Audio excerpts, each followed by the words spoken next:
제발 도와주세요.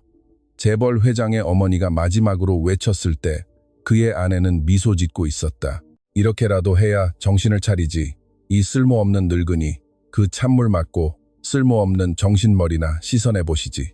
박 회장의 저택정원에 최유라의 잔인한 웃음소리가 천둥처럼 울려 퍼졌다. 가장자리까지 가득 채워진 크리스털 물병이 윤숙자 여사의 하얀 머리 위로 남김없이 쏟아졌다. 얼음장 같은 물이 그녀의 주름진 얼굴을 타고 흘러내려 은빛 머리카락을 흠뻑 적시고 베이지색 카디건의 옷깃을 지나 그토록 아끼던 하얀 블라우스 안으로 스며들었다. 제발 도와줘.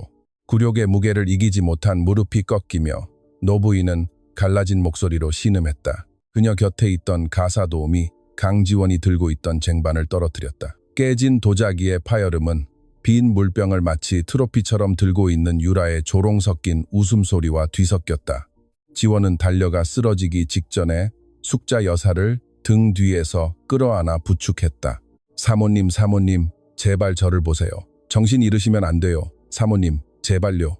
이제 막 떨어지려는 나무십처럼 가냘프게 떨리는 노부인의 몸을 팔로 느끼며 지원은 애원했다.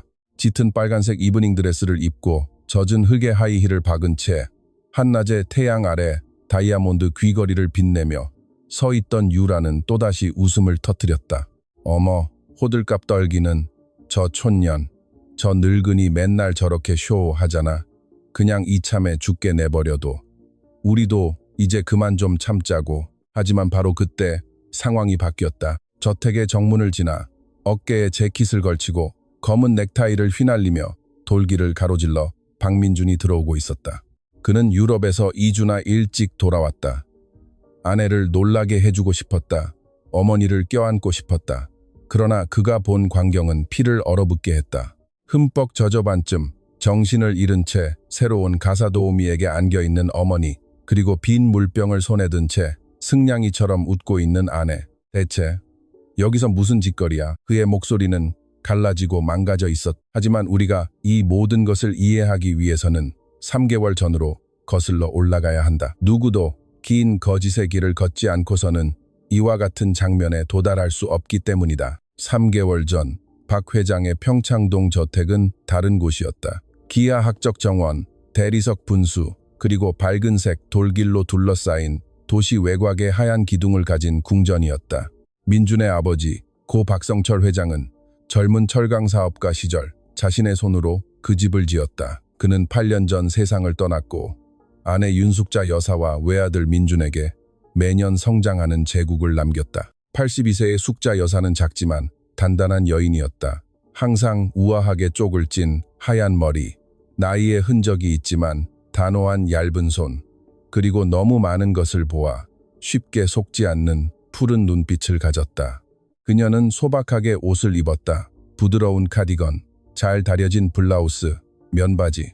나라의 모든 보석을 살 수 있었음에도 화려한 장신구를 좋아한 적이 없었다. 매일 아침 그녀는 정원을 산책하고 남편과 함께 심은 장미에 직접 물을 주며 마치 오랜 친구인 양꽃들과 대화를 나누었다. 하지만 그 3월의 아침, 숙자 여사는 이상한 기분을 느꼈다. 불길한 예감, 가슴을 찌르는 듯한 느낌. 민주는 전날 밤 긴장되고 들뜨고 평소와 다른 목소리로 전화했었다. 어머니, 내일 엄청난 서프라이즈와 함께 갈게요. 전화로는 더 말씀 못 드려요. 벽난로 옆 거실에 앉아있던 숙자 여사는 손에 땀이 나는 것을 느꼈다. 그녀는 아들을 알았다. 그 목소리를 알았다. 그것은 7살 때 꽃병을 깼다고 고백하던 소년의 목소리였다. 16살 때 여자친구를 집에 데려와도 되냐고 허락을 구하던 10대의 목소리였다. 35살 남자가 아닌 아이의 목소리였고 그것이 그녀를 두렵게 했다. 다음날 오전 11시 강력한 엔진 소리가 민준의 도착을 알렸다. 그는 차에서 내려 신사처럼 반대편으로 돌아가 조수석 문을 열었다. 그리고 그녀가 나타났다. 최유라는 자신이 주목받고 있다는 것을 아는 사람의 계산된 자세로 차에서 내렸다. 몸에 꼭 맞는 하얀 드레스, 아찔하게 높은 하이힐, 선글라스, 완벽하게 웨이브진 금발머리, 잡지에서나 볼 법한 미소, 눈부시게 하면서 동시에 불편하게 만드는 차갑고 공격적인 아름다움이었다. 수술과 화장 덕에 32살의 나이보다 젊어 보였다. 걸을 때 어떤 효과를 내는지 정확히 아는 여자였다. 어머니, 민준이 자랑스럽게 그녀의 허리를 감싸며 말했다. 제 아내 유라 씨예요. 지난주에 파리에서 결혼했어요. 숙자 여사의 세상이 멈췄다. 그녀가 들고 있던 찻잔이 손 안에서 미세하게 떨렸다. 하지만 그녀의 미소는 터져나왔다. 어머니에게서 받은 30년간의 엄격한 교육은 영혼이 부서질 때조차 미소 짓는 법을 가르쳐 주었다. 집에 온 걸 환영한다, 아가. 그녀는 바람 소리와 거의 구분되지 않을 만큼 부드러운 목소리로 말했다. 두 사람의 결합을 신께서 축복하시길. 유라는 그녀에게 다가와 몸을 숙여 뺨에서 2cm 떨어진 허공에 키스하고는 숙자 여사만 들을 수 있을 만큼 큰 소리로 속삭였다. 우리 잘 지내봐요, 어머님. 얼음 같은 미소와 함께 내뱉어진 그 어머님이라는 단어는 숙자 여사의 입안에 쇠맛을 남겼다. 사랑의 눈이 먼 민주는 아무것도 눈치채지 못했다. 그에게는 어머니와 아내가 첫 순간부터 서로를 사랑한 것처럼 보였다. 그날 밤 저녁 식사에서 유라는 식탁을 지배했다. 그녀는 자신의 여행, 전직 모델 경력, 수도에 있는 영향력 있는 친구들에 대해 쉬지 않고 이야기했다. 숙자 여사는 영혼을 읽는 듯한 그 푸른 눈으로 조용히 그녀를 관찰했다. 그녀는 매니큐어를 바른 손이 와인잔을 만지작거리지만 민준을 진정한 다정함으로 만지는 법이 없다는 것을 알아차렸다. 민준에 대해 이야기할 때 남편이 아닌 그 사람이라고 말하는 것을 알아차렸다. 와인을 따를 때 자신에게 먼저 따르고 시어머니에게 나중에 따르는 작지만 많은 것을 드러내는 행동을 알아차렸다. 숙자 여사는 아무 말도 하지 않았다. 미소 짓고 식사하고 주방장에게 후식을 내오라고 했다. 하지만 그날 밤 자신의 방에서 그녀는 남편의 초상화 앞에 무릎을 꿇고 소리 없이 울었다. 여보, 이 아가씨 뭔가 이상해요. 뭔가 잘못됐어요. 강지원은 일주일 후 그 집에 왔다. 28살의 검은 머리를 꽉 쥔 쪽머리로 묶은 꿀색의 커다란 눈을 가진 여인이었다. 그녀는 어릴 때부터 그녀를 알던 오랜 주방장 김 여사의 추천으로 고용되었다. 지원은 전라도의 한 시골 마을 출신이었다. 호텔에서 일해본 경험이 있어 청소도, 요리도, 서빙도 잘했지만 무엇보다 입을 다무는 법을 잘 알았다. 첫날 손님방 중 하나에서 침대를 정리하던 중 지원은 복도에서 목소리를 들었다. 전화 통화를 하는 유라의 목소리였다. 내가 말했잖아, 자기야. 저 늙은이 오래 못 버틸 거라고. 82살이야. 심장마비든 넘어지든 뭐든 조금만 참아. 태민 씨. 6개월만 있으면 이 집은 우리 거야. 지원은 이불을 손에 든 채 얼어붙었다. 심장이 세차게 뛰기 시작했다. 태민은 누구인가? 왜 사모님은 오늘 아침 주방에서 그토록 다정하게 미소 지어준 상냥한 노부인에 대해 저렇게 말하는가? 그녀가 반응하기도 전에 유라가 방문을 열었다. 지원은 고개를 숙이고 침대에 집중하는 척했다. 너 여기서 뭐해? 유라가 눈을 가늘게 뜨고 쏘아붙였. 죄송합니다, 사모님. 김 여사님께서 손님 오실지 모른 이 방을 준비하라고 하셔서요. 그럼 빨리 하고 꺼져. 그리고 한 가지 더, 촌년. 넌 나를 듣지도 보지도 존재하지도 않아. 알았어? 네, 사모님. 유라는 비싼 향수와 증오의 흔적을 남기고 떠났다. 지원은 깊게 숨을 쉬었다. 그날 밤 잠들기 전 그녀는 직원 숙소의 간이 침대 옆에 무릎을 꿇고 숙자 여사를 위해 기도했다. 무언가 그녀에게 그 부인이 자신의 도움이 필요할 것이라고 말해주고 있었다. 2주 후 아침 식사 중에 민준이 소식을 전했다. 어머니, 저 출장 가야 해요. 프랑크푸르트에서 엄청난 프로젝트예요. 독일 회사와의 합병건이죠. 최소 6주는 나가 있어야 할 것 같아요. 숙자 여사는 숟가락을 접시 옆에 내려놓았다. 오싹함을 느꼈다. 6주나, 아들아. 네, 하지만 걱정 마세요. 유라 씨가 있잖아요. 제가 하듯이 어머니를 돌봐줄 거예요.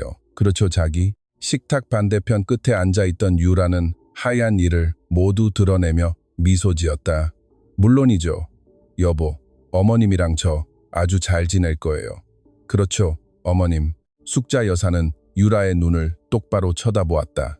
그리고 평생 처음으로 자신의 집안에서 두려움을 느꼈다. 그날 밤 민준이 짐을 싸는 동안 어머니는 그를 평소보다 더 꽉 껴안았다. 그가 어릴 때처럼 이마에 입을 맞추었다. 귓가에 속삭였다. 아들아, 몸 조심하고 빨리 돌아오렴. 제발 빨리 돌아와. 민주는 웃었다. 어머니, 꼭 전쟁 가는 것 같네요. 겨우 6주인데요. 하지만 눈물을 참으려 애쓰는 숙자 여사는 그를 다시 한번 껴안았다. 가슴속 무언가가 그녀에게 앞으로의 6주가 그녀 인생에서 가장 긴 시간이 될 것이라고 말해주고 있었기 때문이다. 다음 날 아침, 민준의 차가 대문을 벗어나 사라졌을 때 유라는 입구에 서서 팔짱을 끼고 아직 손을 흔들고 있는 시어머니를 향해 천천히 돌아보며 미소 지었다. 숙자 여사가 결코 잊지 못할 미소였다. 민준의 차가 길모퉁이로 막 사라졌을 때 유라는 쾅 소리를 내며 대문을 닫았다. 그녀는 저택을 향해 돌아섰다. 하이힐을 벗어 마치 쓰레기를 버리듯 돌길에 던져버리고 맨발로 입구까지 걸어갔다. 아직 허공에 손을 들고 있던 숙자 여사는 등 뒤에서 바람과 상관없는 오싹함을 느꼈다. 자, 어머님. 유라가 팔짱을 끼고 그녀 앞에 서서 말했다. 이제 아들은 갔네요. 이제 우리 둘이 솔직하게 얘기 좀 하죠. 무슨 말이냐? 아가 같은 소리 집어치워요. 민준 씨 없을 동안 여기선 내가 대장이에요. 알았어요? 내가 먹으랄 때 먹고 잘할 때 자는 거예요. 그리고 무엇보다 내가 말할 때 입 다무는 거예요. 아들한테 전화해서 징징거릴 생각이라도 하면 맹세코 후회하게 될 테니까. 숙자 여사는 그녀를 빤히 쳐다보았다. 대답하지 않고 입술을 굳게 다물고 폐위된 여왕의 온전한 위엄을 지닌 채 집 안으로 들어갔다. 속으로는 모든 것이 떨렸지만 겉으로는 얼굴 근육 하나 움직이지 않았다. 그날 밤 저녁 식사에서 지옥이 시작되었다. 평생의 주방장 박씨 가문을 42년간 섬겨온 김 여사가 숙자 여사가 가장 좋아하는 갈비찜을 준비했다. 김이 모락모락 나는 접시를 가져와 다정한 미소와 함께 숙자 여사 앞에 놓았다. 식탁 상석, 즉 남편의 자리, 신성한 자리에 앉아있던 유라는 단 1초도 기다리지 않았다. 김 여사! 그녀가 소리쳤다. 이게 대체 뭐야? 사모님께서 제일 좋아하시는 갈비찜입니다.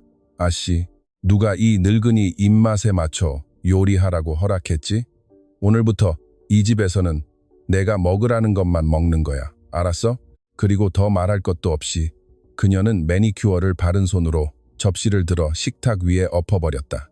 검붉은 양념이 하얀 식탁보 위로 숙자 여사의 무릎 위로 쏟아졌다. 블라우스 앞섭이 더러워졌다. 노부인은 눈을 감았다. 소리치지도 울지도 않고 그저 깊게 숨을 들이쉬었다. 김 여사가 상심한 채로 치우려 했다. 아씨, 제발 이러지 마세요. 사모님께서, 그리고 당신, 이 뚱뚱한 아줌마, 당장 이 집에서 나가. 지금 당장 해고야. 다시는 네 얼굴 보고 싶지 않아. 하지만 아씨, 제가 42년을, 내 42년 따위 알바 없어.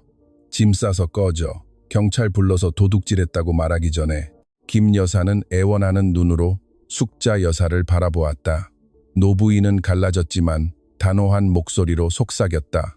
가게, 김 여사. 조용히 가게. 소란 피우지 말고 내가 나중에 연락하겠네. 주방장은 소리 없이 울며 주인의 손에 입을 맞추고 작별 인사를 했다. 1시간 후 낡은 여행 가방과 남편이 선물한 나무 십자가를 들고 그녀는 박 회장의 저택 대문을 마지막으로 나섰다. 숙자 여사는 방창문에서 그녀가 떠나는 것을 보았다. 울지 않으려고 입술을 깨물었지만 김 여사가 시야에서 사라지자 그녀는 침대 위로 무너져 길 잃은 아이처럼 울었다. 다음 며칠은 일상으로 위장한 악몽이었다. 유라는 다른 가사 도우미들이 숙자 여사에게 음식을 차려주는 것을 금지했다. 노부인은 유라가 자비심으로 먹을 것을 보내주기로 결정할 때까지 기다려야 했다. 때로는 차가운 국, 때로는 딱딱한 빵이었다. 어떤 날은 그냥 아무것도 보내는 것을 잊어버렸다. 배고프시면 어머님 주방으로 내려오세요. 아, 죄송해요. 다리에 힘이 없으시다는 걸 깜빡했네요. 어머, 정말 안 됐네요. 고혈압으로 제 시간에 약을 먹어야 했던 숙자 여사는 어느 날 약병이 침대 옆 탁자에서 사라진 것을 발견했다. 유라야, 아가, 내 혈압약 못 봤니? 무슨 약이요? 전 아무것도 못 봤는데요. 아마 잃어버리셨나 보죠. 그 나이에는 기억력이 깜빡깜빡하잖아요. 어제만 해도 여기 있었는데 오늘은 없네요. 그리고 늙은이 일로. 그만 좀 귀찮게 하세요. 저 외출 준비해야 하거든요. 그날 밤 숙자 여사는 가슴이 두근거리고 어지러움을 느끼며 혈압이 오르는 것을 느끼며 몇 시간을 보냈다.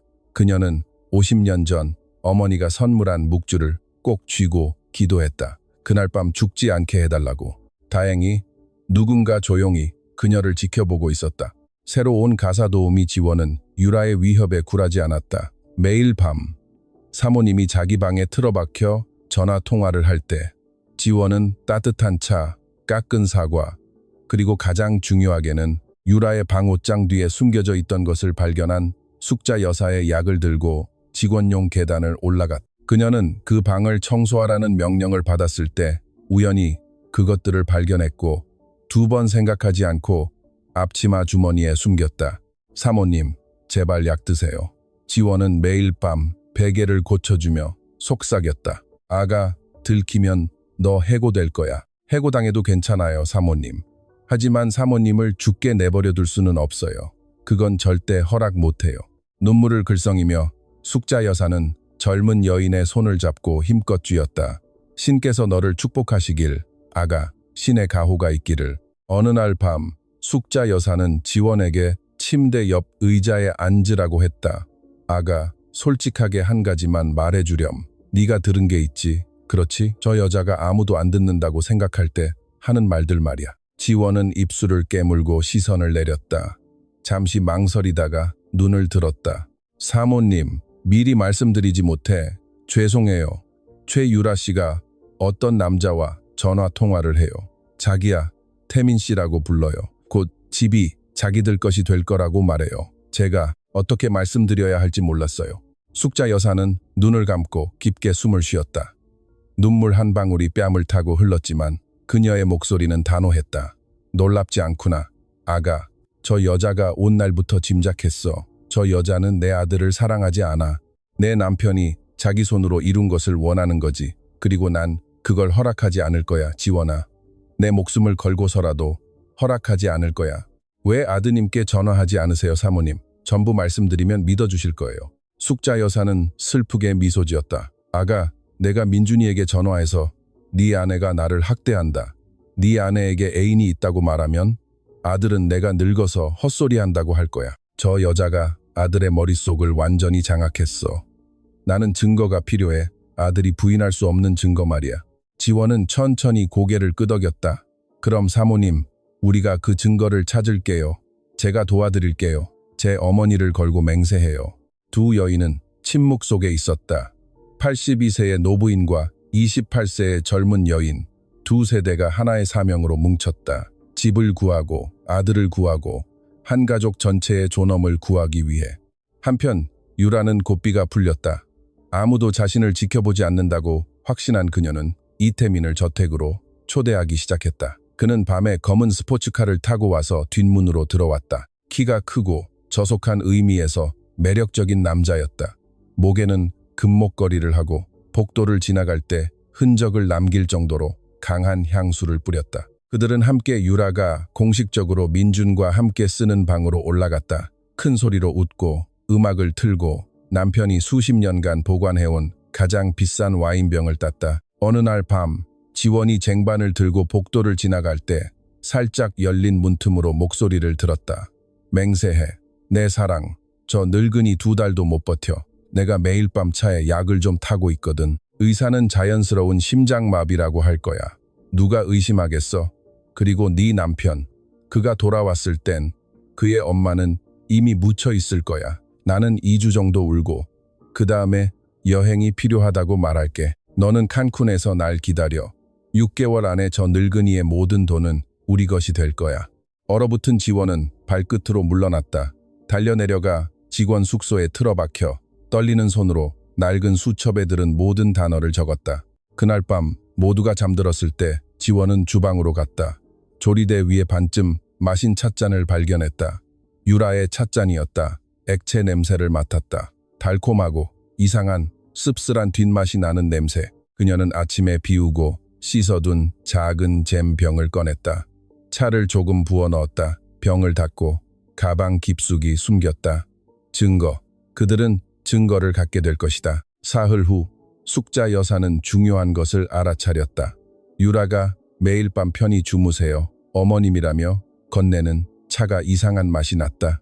겉은 달콤하고 속은 씁쓸했다. 어지럽고 심장이 빨리 뛰게 했다. 그날 밤 유라가 찻잔을 탁자 위에 놓고 방을 나갔을 때 숙자 여사는 힘겹게 일어섰다. 창가에 있는 난초 화분까지 걸어가 차를 모두 흘게 쏟아부었다. 내 독은 네가 마셔라, 이 독사 같은 년. 그녀가 중얼거렸다. 나는 아직 이 세상에서 할 일이 남아있다. 유라가 빈 찻잔을 가지러 돌아왔을 때 그녀는 정확히 기대했던 것을 발견했다. 깨끗한 찻잔과 잠든 척 하는 숙자 여사. 그녀는 만족스럽게 미소 지었다. 시어머니의 침대 위로 몸을 숙여 귓가에 속삭였다. 하나 줄었네요, 어머님. 하나 줄었어요. 곧 다시는 깨어나지 못할 거예요. 숙자 여사는 눈을 감은 채 이불 밑에서 주먹을 꽉 쥐었다. 근육 하나 움직이지 않았지만 속으로는 남편의 기억을 걸고 맹세했다. 저 여자가 흘린 모든 눈물 하나하나 대가를 치르게 하리라고. 다음 날 아침 전화가 울렸다. 프랑크푸르트에서 전화한 민준이었다. 어머니, 어떠세요? 숙자 여사가 대답하기도 전에 유라가 그녀의 손에서 전화기를 낚아챘다. 자기야, 전화 잘했어. 어머님, 괜찮으셔. 쉬고 계셔. 식사도 잘하셨고 약도 드셨어. 내가 딸처럼 잘 돌보고 있으니 아무 걱정 마. 너무 보고 싶어. 자기야, 빨리 돌아와. 그리고 달콤한 목소리로 말하면서 그녀는 숙자 여사를 얼음 같은 미소로 쳐다보았다. 노부인은 두려움 없이, 떨림 없이, 침묵 속에서 내가 너를 파멸시킬 것이다. 이 여자야. 신과 내 남편을 걸고 맹세한다. 내가 너를 파멸시킬 것이다. 라고 말하는 두 개의 푸른 눈으로 그녀의 시선을 마주했다. 프랑크푸르트에서 민준의 첫 전화가 온 지 열흘이 지났다. 한때 웃음과 음악으로 가득했던 박 회장의 저택은 최유라가 지배하는 차가운 요새로 변해 있었다. 숙자 여사의 방에 있던 하얀 난초, 남편이 가장 좋아했던 난초가 시들기 시작했다. 한때 푸르고 빛나던 잎사귀는 노랗게 변했다. 꽃잎은 하나둘씩 탁자 위로 떨어졌다. 밤마다 노부인이 몰래 쏟아부은 독이 든 차에 젖은 흙은 더 이상 생명을 지탱할 수 없었다. 어느 날 오후 유라가 방을 감독하러 지나가다가 그녀의 눈이 죽어가는 식물에 꽂혔다. 그녀는 미간을 찌푸리고 다가가 손가락 끝으로 흙을 만졌다. 축축했다. 너무 축축했다. 냄새를 맡고 미간을 더 찌푸렸다. 이 식물, 왜 이래? 그녀가 혼잣말처럼 중얼거렸다. 창가 안락의자에 앉아 책을 읽는 척하던 숙자 여사는 피가 얼어붙는 것을 느꼈지만 시선을 들지 않았다. 그녀는 세상의 어떤 것도 자신이 읽는 척하는 이야기보다 중요하지 않은 것처럼 침착하게 페이지를 넘겼다. 아가, 저 식물 며칠째 저렇단다. 그녀가 피곤한 목소리로 말했다. 아픈 것 같아. 정원으로 내놓아야 할지도 모르겠구나. 유라는 어깨 너머로 그녀를 쳐다보았다. 의심의 그림자가 그녀의 녹색 눈을 스쳐 지나갔지만 그녀는 두 번 생각했다. 82세의 늙은이, 약하고 혈압이 하늘을 찌르는 노인이 독에 대해 뭘 알겠는가. 그녀는 이미 이 집의 트레이드마크가 된 승냥이 같은 미소를 지었다. 맞아요, 어머님. 정원사 불러서 치우라고 하고 제가 더 예쁜 새 화분을 사다 드릴게요. 내 뜻대로 하렴. 아가, 유라가 방을 나갔다. 문이 닫히자마자 숙자 여사는 책을 무릎 위로 떨어뜨렸다. 눈을 감고 깊게 숨을 쉬었다. 속으로는 심장이 북처럼 뛰었다. 큰일 날 뻔했어, 여보. 정말 큰일 날 뻔했어. 그날 밤 유라가 식당에서 태민과 저녁을 먹는 동안 그녀는 이제 직원들에게 숨기려고도 하지 않았다. 지원은 이불을 교체한다는 핑계로 안방에 들어갈 기회를 잡았다. 그녀는 몇 주 동안 그 순간을 계획해왔다. 그녀는 조심스럽게 문을 닫고 시계를 보았다. 유라가 올라오기 전까지 최대 20분. 그녀는 옷장부터 시작했다. 비싼 드레스, 이탈리아제 신발, 명품 가방 사이로 손을 훑었지만 아무것도 없었다. 다음은 화장대, 화장품, 향수, 보석으로 가득 찬 서랍들. 하지만 의심스러운 종이나 병은 없었다. 포기하려던 찰나 그녀는 무언가를 알아차렸다. 유라 쪽 침대 옆 탁자에는 자물쇠가 달린 서랍이 있었다. 작고 눈에 띄지 않았지만 잠겨 있었다. 지원은 앞치마 주머니에서 머리핀을 꺼냈다. 40년간의 가난은 그녀의 어머니에게 머리핀 하나로 어떤 자물쇠든 여는 법을 가르쳐 주었고 어머니는 그녀에게 그것을 가르쳐 주었다. 길고 긴 3분 후 서랍이 열렸다. 안에는 두꺼운 종이로 된 봉투가 있었다. 지원은 떨리는 손으로 그것을 열었다. 편지들, 남성적인 필체로 쓰여 있고 T라는 서명이 담긴 편지들이었다. 내 여왕님, 2달만 더 있으면 모든 게 끝나. 참아. 증명서를 서명해줄 의사는 이미 구해놨어. 차의 리듬만 유지하면 돼. 고집 부리면 2배로 늘리고. 사랑해, T. 아름다운 유라. 네가 그 정원을 주인처럼 걷는 모습을 상상해. 늙은이가 더 이상 숨쉬지 않는다고 네가 전화하면 나는 첫 비행기를 탈게. 네 남편은 멍청이야. 아무것도 눈치채지 못할 거야. 떼돔. 자기야, 기억해. 약은 항상 캐모마일 차에만 타. 물에는 절대 안 돼. 매일 밤 5방울. 서두르고 싶으면 7으로 늘려. 하지만 조심해. 늙은이가 정원에서 너무 일찍 쓰러지면 부검을 할 수도 있어. T. 지원은 숨이 막히는 것을 느꼈다. 5통의 편지, 5개의 증거. 그녀는 겨우 일주일 전에 쓰인 가장 최근의 편지를 집어들었다. 그것을 앞치마에 넣었다. 다른 편지들은 그대로 정확히 발견한 대로 접어두었다. 유라가 5통 모두 없어진 것을 알아차리면 눈치챌 것이다. 하나만 없어지면 어쩌면 자신이 다른 곳에 두었다고 생각할지도 모른다. 그녀는 서랍을 닫고 머리핀으로 다시 잠갔다. 방을 나와 직원용 계단을 내려갔다. 바로 그때 유라가 태민에게 안겨 중앙 계단을 올라오고 있었다. 너 어디가? 유라가 중간층에서 그녀와 마주치자 쏘아붙였. 깨끗한 수건 가지러 갑니다. 아씨, 그럼 서둘러. 이 집이 내 집인 것처럼 복도에서 어슬렁거리지 말고. 네, 아씨. 지원은 내려갔다. 심장이 너무 세게 뛰어 유라가 들을 수 있을 거라고 생각했지만 사모님은 이미 애인의 팔에 매달려 웃으며 갈 길을 가고 있었다. 1시간 후 모두가 잠들었을 때 지원은 숙자 여사의 방으로 올라갔다. 그녀의 손에 편지를 쥐어주었다. 노부인은 2번, 3번 읽었다. 그리고 눈을 감고 눈물이 자유롭게 흐르도록 내버려 두었다.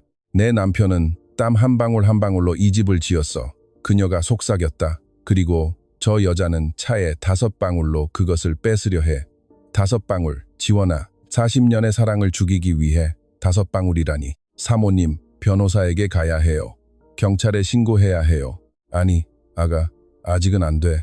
지금 가면 유라는 내가 꾸며낸 이야기라고, 내가 노망났다고, 네가 나를 불쌍히 여겨 편지를 위조했다고 할 거야. 우리는 더 많은 것이 필요해. 내 아들이 자기 눈으로 직접 보게 해야 해. 자기 눈으로. 지원아, 그것이 그가 깨어날 유일한 방법이야. 다음 며칠 동안 숙자 여사는 조용하고 기발한 일과를 개발했다. 매일 밤 유라가 차를 가져다 줄 때 노부인은 극도의 쇠약을 연기했다. 떨리는 손으로 찻잔을 들고 가장자리를 입술에 대고 삼키는 척하며 정말 맛있구나, 아가, 라는 표정을 지었다.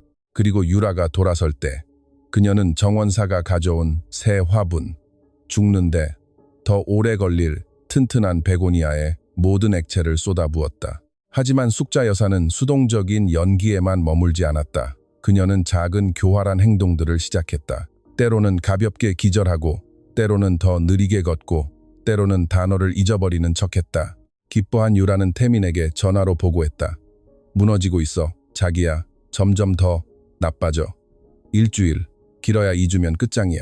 유라가 몰랐던 것은 그녀가 축하하는 동안 숙자 여사는 몸속에 독 없이 지원이 몰래 건네주는 혈압약과 젊은 여인이 매일 새벽 가져다주는 진짜 음식, 닭죽, 신선한 과일, 지원이 마을 시장에서 사온 갓 구운 빵으로 힘을 되찾고 있었다는 것이다. 노부인은 매일 더 또렷하고 더 강하고 더 단호해졌다. 어느 날 오후 지원이 그녀의 하얀 머리를 빗겨주며 말했다. 한 가지만 여쭤볼게요, 사모님. 오 변호사님은 아직 일하시나요? 누구 말이냐?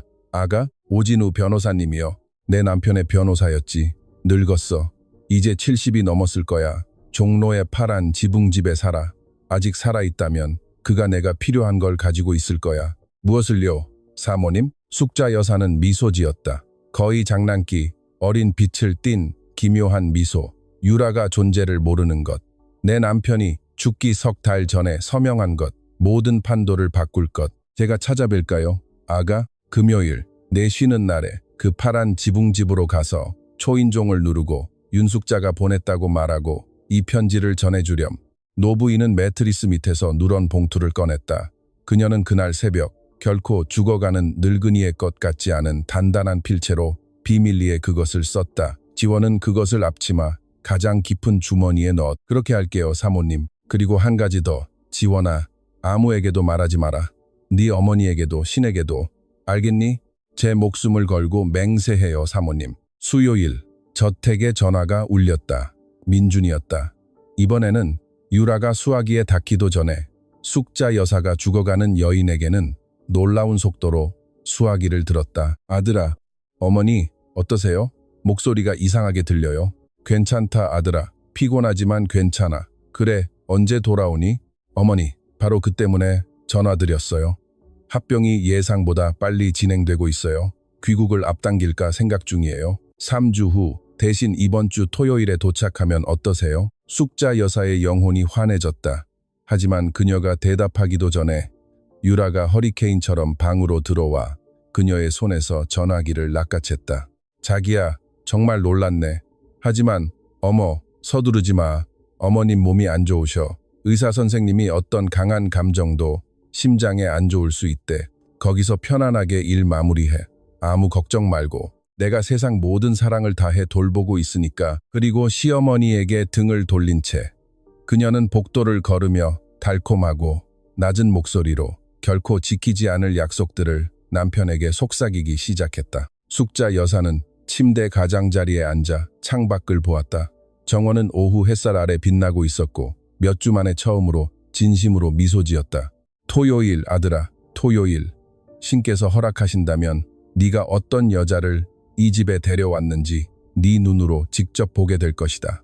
노부인이 몰랐던 것은 유라가 바로 그 순간 떨리는 손가락으로 태민의 번호를 누르고 있었다는 것이다. 내 사랑, 문제가 생겼어. 내 남편 멍청이가 토요일에 온대. 모든 걸 서둘러야 해. 이번 주 금요일 전에 저 늙은이를 처리해야 해. 그리고 수화기 저편에서 태민은 차가운 목소리로 대답했다.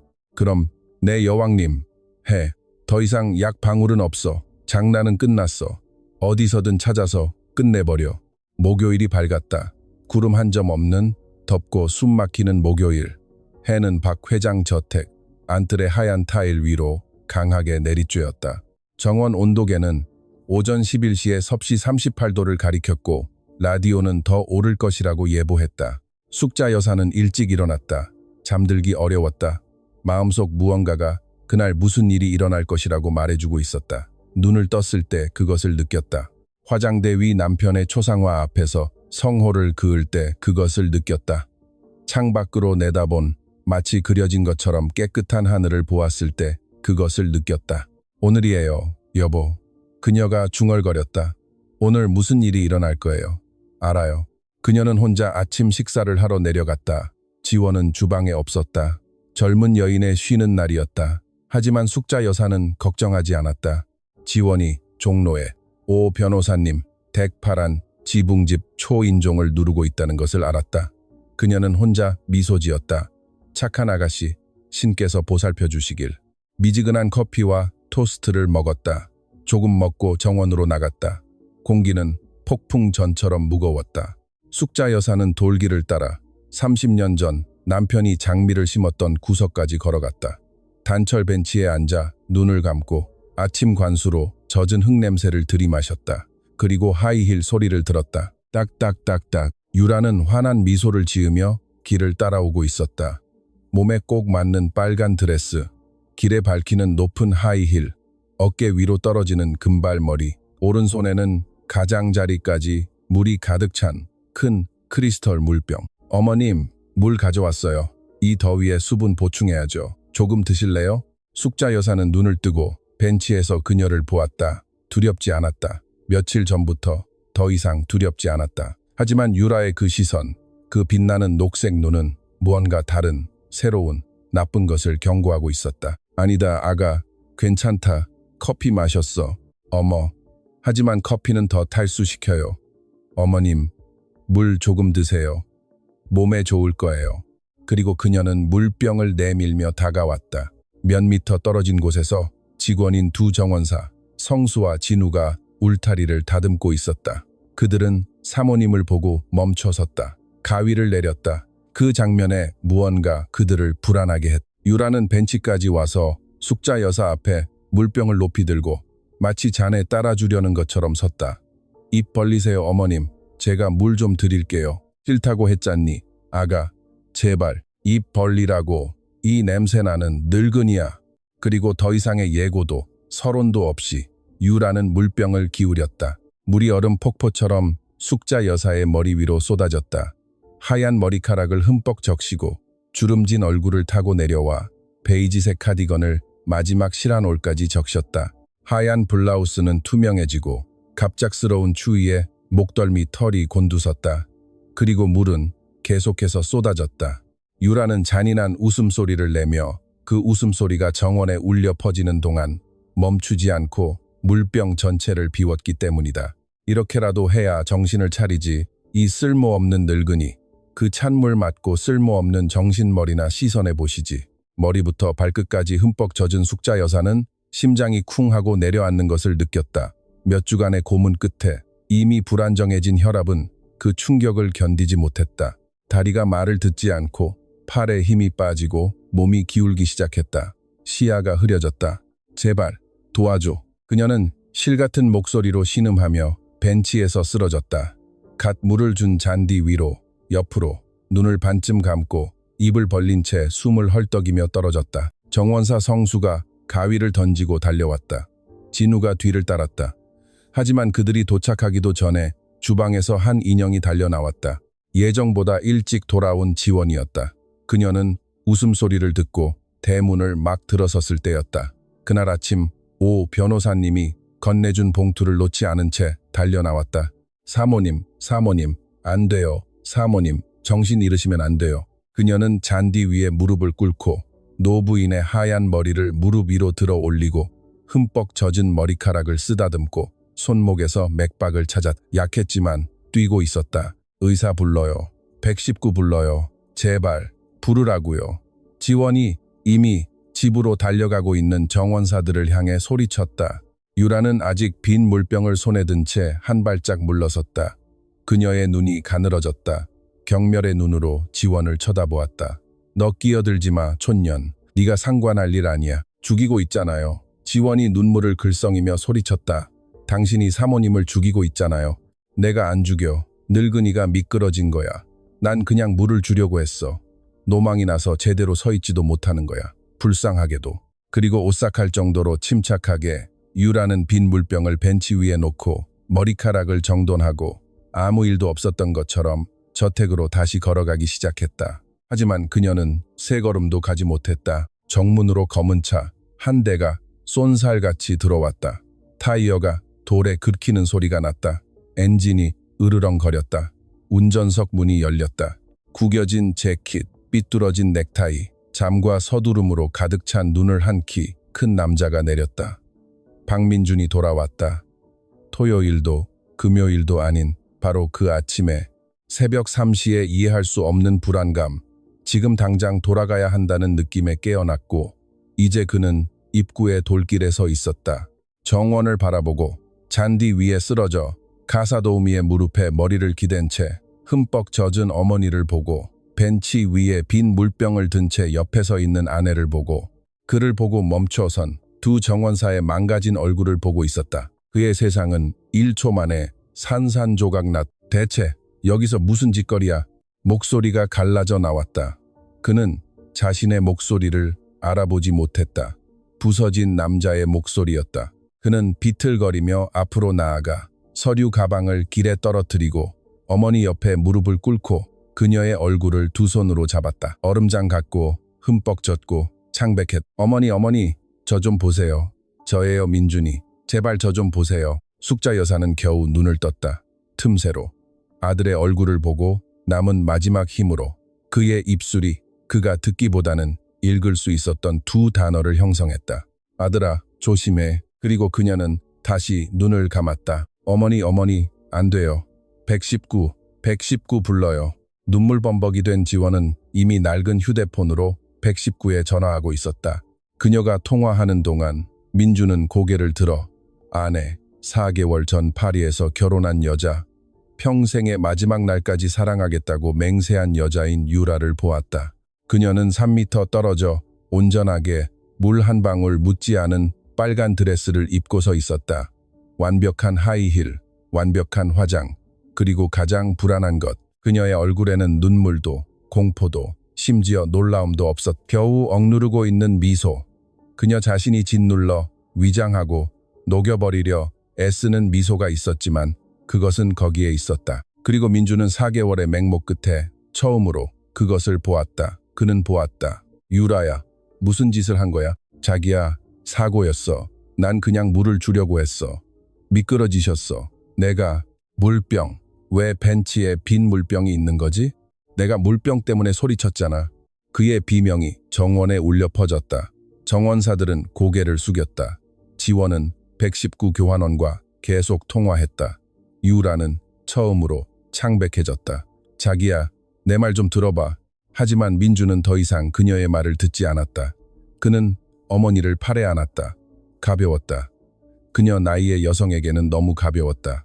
그는 그녀를 차까지 옮겨 뒷좌석에 앉히고 운전석에 올라탔다. 지원은 허락도 구하지 않고 뒤도 돌아보지 않고 반대편에 올라탔. 길에 서 있던 유라가 소리쳤다. 민준아, 기다려. 자기야, 나도 같이 데려가. 내가 네 아내잖아. 민주는 운전석에서 그녀를 보았다. 그의 눈은 눈물로 가득했지만 목소리는 얼음처럼 차가웠다. 너는 여기 있어, 유라야. 그리고 어머니가 살아나시길 기도해. 돌아가시면 맹세코 평생 후회하게 될 테니까. 그는 가속 페달을 밟았다. 차는 먼지 구름을 일으키며 대문을 벗어나 사라졌다. 유라는 벤치 위에 빈 물병과 함께 혐오의 눈으로 그녀를 보는 정원사들과 함께 정원에 홀로 남았다. 해가 그녀의 얼굴을 내리쬐었다. 그녀는 주머니에서 휴대폰을 꺼내 눌렀다. 혜민 씨, 늙은이는 안 죽었고 내 남편이 다 봤어. 와야 해. 지금 당장. 수화기 저편에서는 침묵, 그리고 퉁명스러운 대답. 난 당신 몰라, 이 여자야. 다시는 전화하지 마. 그리고 그가 끊었다. 유라는 휴대폰을 잔디 위로 떨어뜨렸다. 처음으로 그녀의 무릎이 떨렸다. 서울 아산병원은 민준의 차라는 임시 구급차를 맞았다. 오후 12시 40분 간호사들이 들것에 실린 숙자 여사를 내렸다. 노부인은 여전히 눈을 감고 피부는 창백하고 입술은 파랗게 변해 있었다. 민주는 그녀의 손을 놓지 않은 채 옆에서 달리며 버티세요. 어머니, 버티세요. 제가 여기 있어요. 제발 저를 떠나지 마세요. 라고 몇 번이고 반복했다. 지원은 가슴에 오 변호사님의 누런 봉투를 꼭 껴안고 앞치마, 안주머니에 차가 담긴 작은 병을 숨긴 채 2걸음 뒤에서 걸었다. 의사들이 응급실 복도에서 그녀를 단호한 손길로 막아섰다. 보호자만입니다. 아가씨, 대기실에서 기다려주세요. 하지만 제가 보호자만입니다. 들것 뒤로 수술실로 달려들어가던 민주는 아무것도 듣지 못했다. 지원은 쿵 하는 둔탁한 소리와 함께 이중문이 닫히는 것을 보며 가슴이 산산조각 나는 심정으로 복도에 서 있었다. 그녀는 대기실로 걸어가 딱딱한 의자에 앉았다. 목에 걸고 있던 묵주를 꺼내 손가락으로 꽉 쥐고 기도했다. 사모님을 위해, 하늘에 계신 회장님을 위해, 유라가 도착하기 전에 민준이 눈을 뜨게 해달라고. 하지만 유라는 시간을 낭비하는 여자가 아니었다. 검은 차가 떠난 지 3시간 후 병원 문 앞에 택시가 섰다. 그곳에서 최유라가 내렸지만 정원의 유라가 아니었다. 다른 여자였다. 빨간 드레스는 사라졌다. 그녀는 이제 수수한 옷, 어두운 바지, 크림색 블라우스, 플랫 슈즈를 신고 있었다. 한때 완벽했던 웅징발머리는 불안감에 쥐어뜯은 것처럼 흐트러진 묶은 머리에 느슨한 가닥들이 빠져나와 있었다. 화장은 번져 있었고 눈은 너무 많이 울어부어 있었다. 향수 대신 땀 냄새가 났다. 그녀는 배우였다. 뛰어난 배우. 그리고 그녀는 일생일대의 역할, 즉 비탄에 잠긴 아내 역을 연기하며 병원에 들어서고 있었다. 어머님, 제 어머님, 제발 어디 계세요? 제가 윤숙자 씨 며느리예요. 그녀는 갈라진 목소리로 접수처에 뛰어들며 소리쳤다. 감동한 간호사가 길을 안내했다. 유라는 복도를 걸어갔다. 대기실에 도착했을 때 그녀의 눈이 지원의 눈과 마주쳤다. 1초 동안 가면이 벗겨졌다. 유라는 얼음처럼 차가운 증오로 그녀를 쳐다보았다. 지원은 떨지 않고 시선을 마주했다. 사모님은 그녀에게 다가가 젊은 여인의 귓가에 몸을 숙여 속삭였다. 입 열면 촌년, 맹세코, 내일 넌 죽어, 너랑 네 엄마까지. 그리고 대답을 기다리지 않고 몸을 바로 하고 과장된 흐느낌 사이로 신음하며 계속 걸어갔다.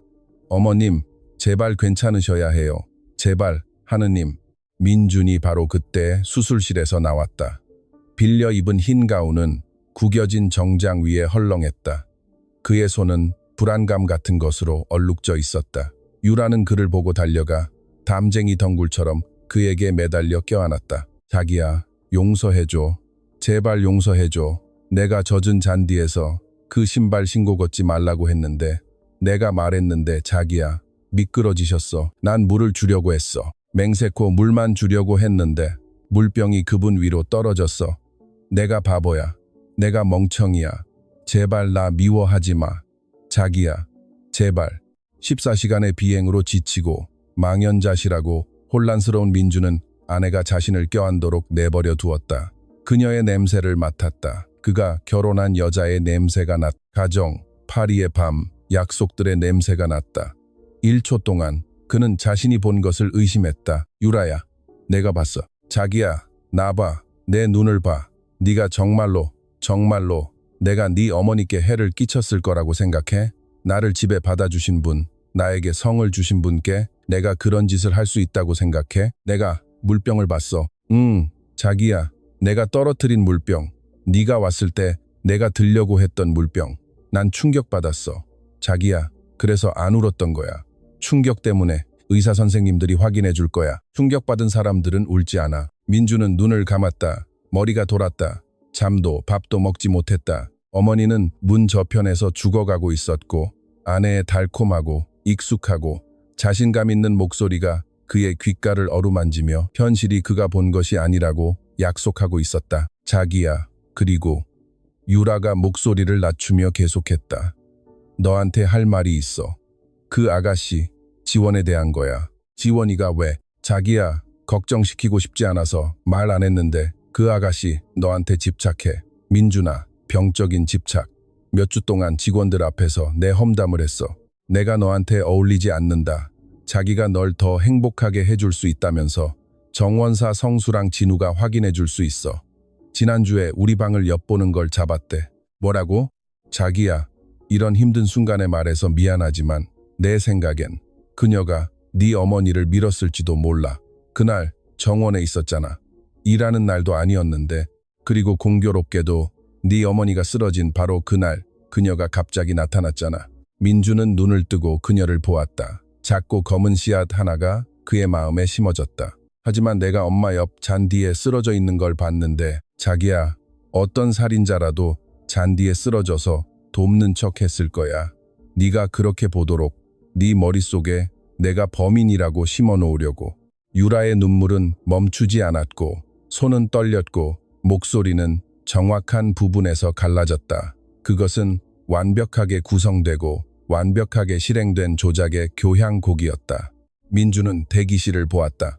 묵주를 손에 들고 눈을 감고 기도하는 지원을 보았다. 어머니가 고용한 아가씨. 오늘 아침 어머니의 흠뻑 젖은 몸을 부축했던 아가씨. 그 아가씨가 쉬는 날도 아니었는데 갑자기 정원에 나타난 아가씨. 그 아가씨가 의심이 그를 독살했다. 이야기 좀 해야겠어. 그는 포옹에서 벗어나 말했다. 그는 지원에게 걸어가 그녀 앞에 섰다. 젊은 여인은 고개를 들었다. 그녀의 눈은 붉고 눈물로 가득했지만 깨끗했다. 지원 씨, 민준이 피곤한 목소리로 말했다. 오늘 당장 집에서 나가줬으면 좋겠소. 짐 싸서 가시오. 지원은 땅이 흔들리는 것을 느꼈다. 회장님, 제발 제 말 좀 들어보세요. 최유라 씨가, 아니, 아무것도 듣고 싶지 않아. 그냥 가줬으면 좋겠소. 한 달치 월급은 미리 주겠소. 하지만 다시는 내 어머니 근처에 나타나지 마시오. 회장님, 어머님 몸에 독이 있어요. 제가 증거를. 제가. 입 닥쳐. 그의 비명이 복도에 울려 퍼졌다. 간호사들이 돌아보았다. 민주는 망가진 목소리를 낮추었다. 입 닥쳐, 제발. 이러지 마. 오늘은 안 돼. 가, 제발. 가. 지원은 말을 잃었다. 소리치고 싶었다. 편지를 꺼내고 싶었다. 작은 병을 꺼내고 싶었다. 하지만 민주는 망가져 있었고 10m 떨어진 곳에 서 있던 유라는 얼어붙은 승리의 미소로 그들을 보고 있었다. 젊은 여인은 일어서서 복도를 걸었다. 하지만 나가기 전에 그녀는 막 중환자실로 옮겨진 숙자 여사가 있는 방으로 방향을 틀었다. 문은 살짝 열려 있었다. 안에는 노부인이 기계에 연결되어 코에 튜브를 꽂고 눈을 감고 겨우 숨쉬며 침대에 누워 있었다. 지원은 다가가 그녀의 손을 잡았다. 차가웠다. 몸을 숙여 이마에 입을 맞추고 귓가에 속삭였다. 윤숙자 사모님, 제 사모님, 저는 사모님을 버리지 않아요. 제 어머니를 걸고 맹세해요. 버리지 않아요. 제가 다시 돌아올게요. 저 여자를 파멸시킬 거예요. 제 목숨을 걸고서라도, 천년이 걸리더라도 제가 다시 돌아올게요. 사모님, 맹세해요. 그녀는 방을 나와 유라를 쳐다보지 않고 지나갔다. 민준을 쳐다보지 않고 지나갔다. 주머니에 2개의 증거와 가슴에 꽂힌 약속을 품고 병원을 나섰다. 그날 밤 도시 외곽의 한 허름한 모텔에서 유라는 태민을 만났다. 그를 설득하는데 애를 먹었다. 4통의 전화, 3통의 메시지, 최후 통첩. 오지 않으면 내 방에 있는 편지들로 널 신고할 거야. 겁먹은 태민은 그가 말하기를 마지막으로 한 번만 그녀를 보기로 동의했다. 그들은 207호실에서 만났다. 유라는 새롭고 검고 몸에 꼭 맞는 드레스를 입고 들어와 그에게 매달렸다. 내 사랑, 모든 게 완벽하게 풀리고 있어. 늙은이는 코마 상태야. 깨어나지 않을 거야. 내 남편은 그 촌년을 해고했어. 이제 집에는 나를 의심할 사람이 아무도 없어. 길어야 2주면 모든 걸 가질 수 있어. 태민은 불신의 눈으로 그녀를 보았다. 그리고 늙은이는 의사들 말로는 뇌 기능이 거의 없대. 만에 하나 기적으로 깨어난다 해도 식물인간이 될 거야. 말도 못하고 아무도 고발하지 못할 거야.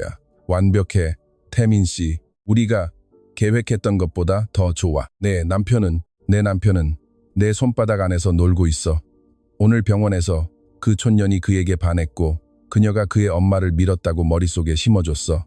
믿을 거야. 이미 믿었어. 태민은 차갑고 계산적인 웃음을 터뜨렸다. 내 여왕님, 너는 독사야. 아름다운 독사. 그리고 그는 그녀에게 키스했다. 둘 중 누구도 몰랐던 것은 바로 그 순간 종로의 파란 지붕집에서 강지원이 막 초인종을 눌렀다는 것이다. 박성철 회장의 오랜 변호사 오진우가 가운을 입고 문을 열었다. 그는 망가진 얼굴에 젊은 여인을 보았다. 그녀의 손에 들린 차가 담긴 작은 병을 보았다. 태민의 편지를 보았다. 그리고 엄숙한 목소리로 말했다. 들어오너라, 아가, 들어와. 오늘 밤 우리는 잠 못 잘 것이다. 종로의 파란 지붕. 집은 밤 11시 30분에도 불이 켜져 있었다. 78세의 오진우 변호사는 40년간의 변호사 생활이 날카롭게 벼려놓은 눈처럼 하얀 머리카락과 매의 눈빛을 가진 호랍이었다. 그는 서재에서 지원을 맞아 가죽으로 장정된 책으로 가득 찬 책장, 정돈된 서류로 가득 찬 마호가니 책상, 그리고 벽에 걸린 박성철 회장의 큰 초상화가 있는 작은 방이었다. 사진은 먼 정원에서 오 변호사와 껴안고 웃고 있는 총수의 모습을 담고 있었다. 그들은 친구였다. 50년간 친구였다. 안거라, 아가. 늙은 변호사가 낡은 가죽 안락 의자를 가리키며 말했다. 그리고 심호흡하렴. 처음부터 하나도 빼놓지 말고 전부 다 말해야 할 게다. 지원은 앉아서 앞치마에서 어두운 차가 담긴 잼병을 꺼내 책상 위에 놓았다. 태민의 편지를 꺼내 그 옆에 놓았다. 그리고 말하기 시작했다. 그녀는 1시간 동안 쉬지 않고 이야기했다. 유라의 도착, 독, 해고된 주방장 김 여사, 숨겨진 약, 자물쇠가 달린 서랍 속 편지들, 시든 화분, 물병, 병원, 고발, 해고, 숙자 여사의 귓가에 한 약속. 오 변호사는 끼어들지 않고 들었다. 노란 수첩에 빽빽한 글씨로 모든 이름, 날짜, 세부사항을 적었다. 지원이 말을 마치자 늙은 변호사는 펜을 책상 위에 내려놓고 안경을 벗고 뼈만 남은 손가락으로 눈을 비볐다. 그리고 오랫동안 아무 말도 하지 않았다. 아가, 그가 마침내 무거운 목소리로 말했다. 네가 지금 나에게 한 이야기는 내가 저 여자가 민준이 인생에 나타난 날부터 짐작했던 이야기의 완결판이다. 이미 짐작하셨다고요. 변호사님, 석 달 전 파리에서 결혼했다는 소식을 들었을 때 내가 숙자에게 전화했다. 최유라라는 여자를 조사해도 되겠냐고 허락을 구했지. 그녀는 그러라고 했고 내가 찾아낸 것은 아가 마음에 들지 않는 것들이었어. 오 변호사는 책상 서랍을 열어 두꺼운 파일을 꺼내 지원 앞에 펼쳤다. 안에는 사진, 신문, 스크랩, 등본, 사본이 있었다. 최유라는 아가, 최유라가 아니다. 진짜 이름은 강미영. 이전에 2번의 결혼 경력이 있어.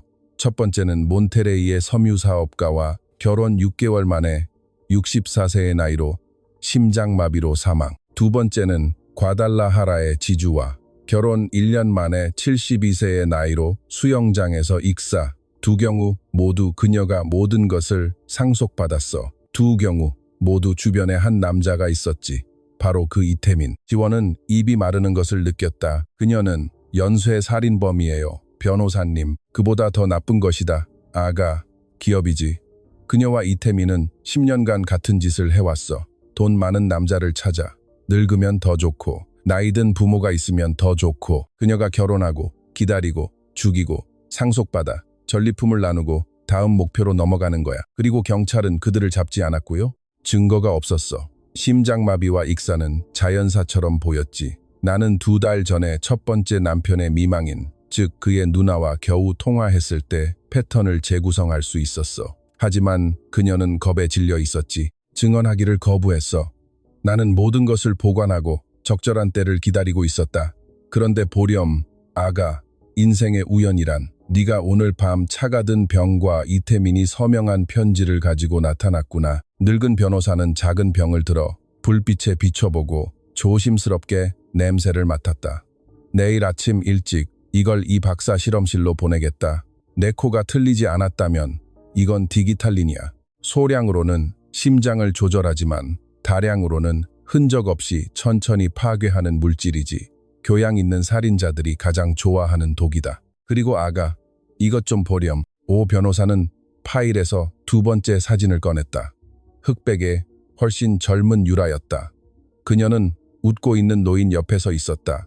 뒤에는 잉크로 쓰여 있었다. 강 회장님과 그의 아내 미영. 2018년 6월. 강 회장 첫 번째 남편 이사진석 달 후에 사망했다. 맙소사. 하지만 이것이 아가, 오늘 밤 가장 중요한 것은 아니다. 가장 중요한 것은 숙자가 너에게 나를 위해 준 것이다. 지난주 그 편지 말이다. 오 변호사는 다른 서랍을 열어 빨간 리본으로 묶인 누런 봉투를 꺼냈다.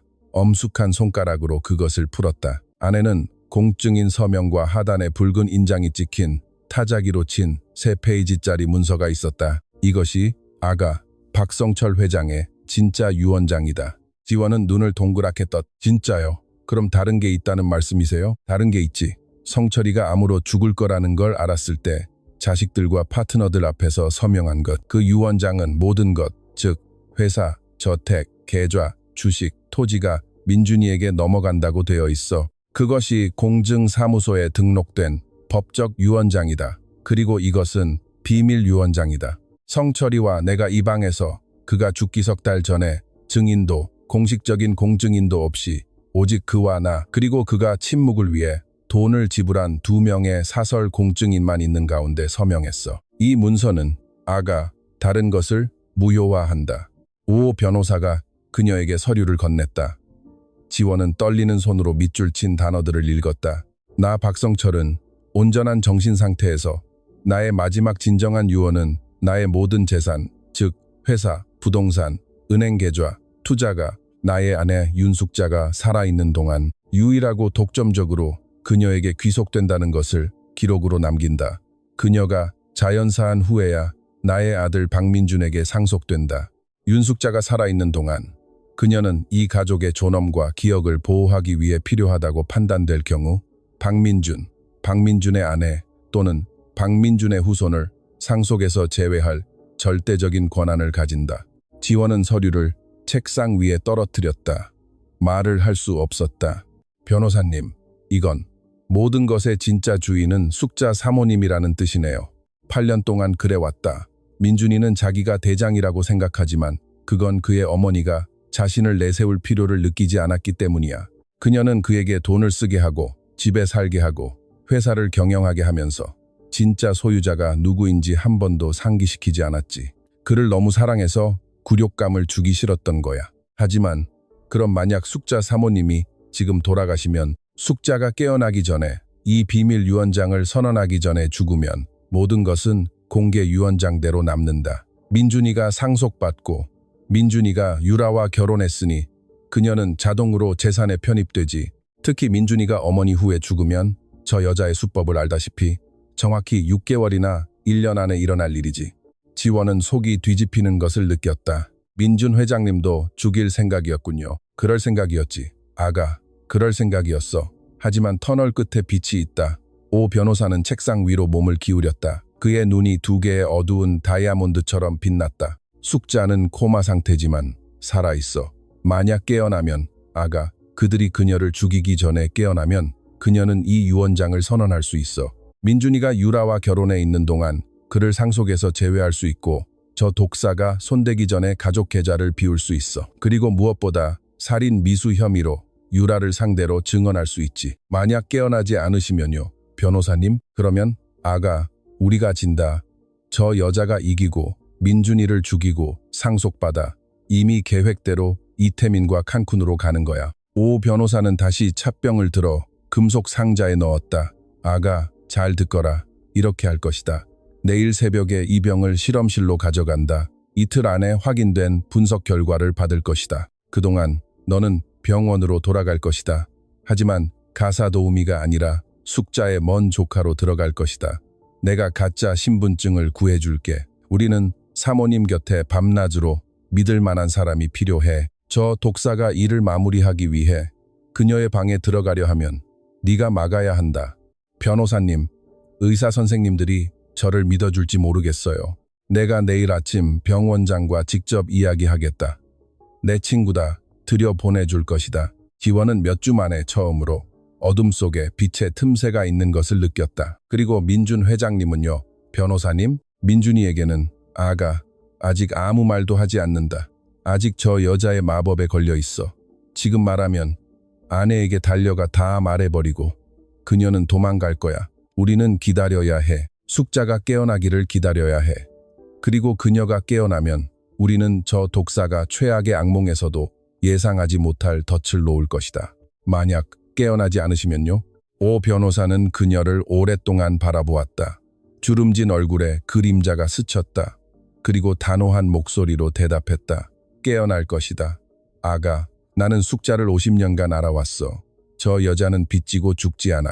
저 여자는 정의가 실현되는 것을 보지 않고는 이 세상을 떠나지 않을 것이다. 내가 보장한다. 그리고 그가 말하는 방식으로 지원은 그를 믿었다. 온 영혼으로 그를 믿었다. 새벽 2시 호텔방에서 최유라는 이태민에게 안겨 요트와 해변의 집을 꿈꾸며 평온하게 잠들었다.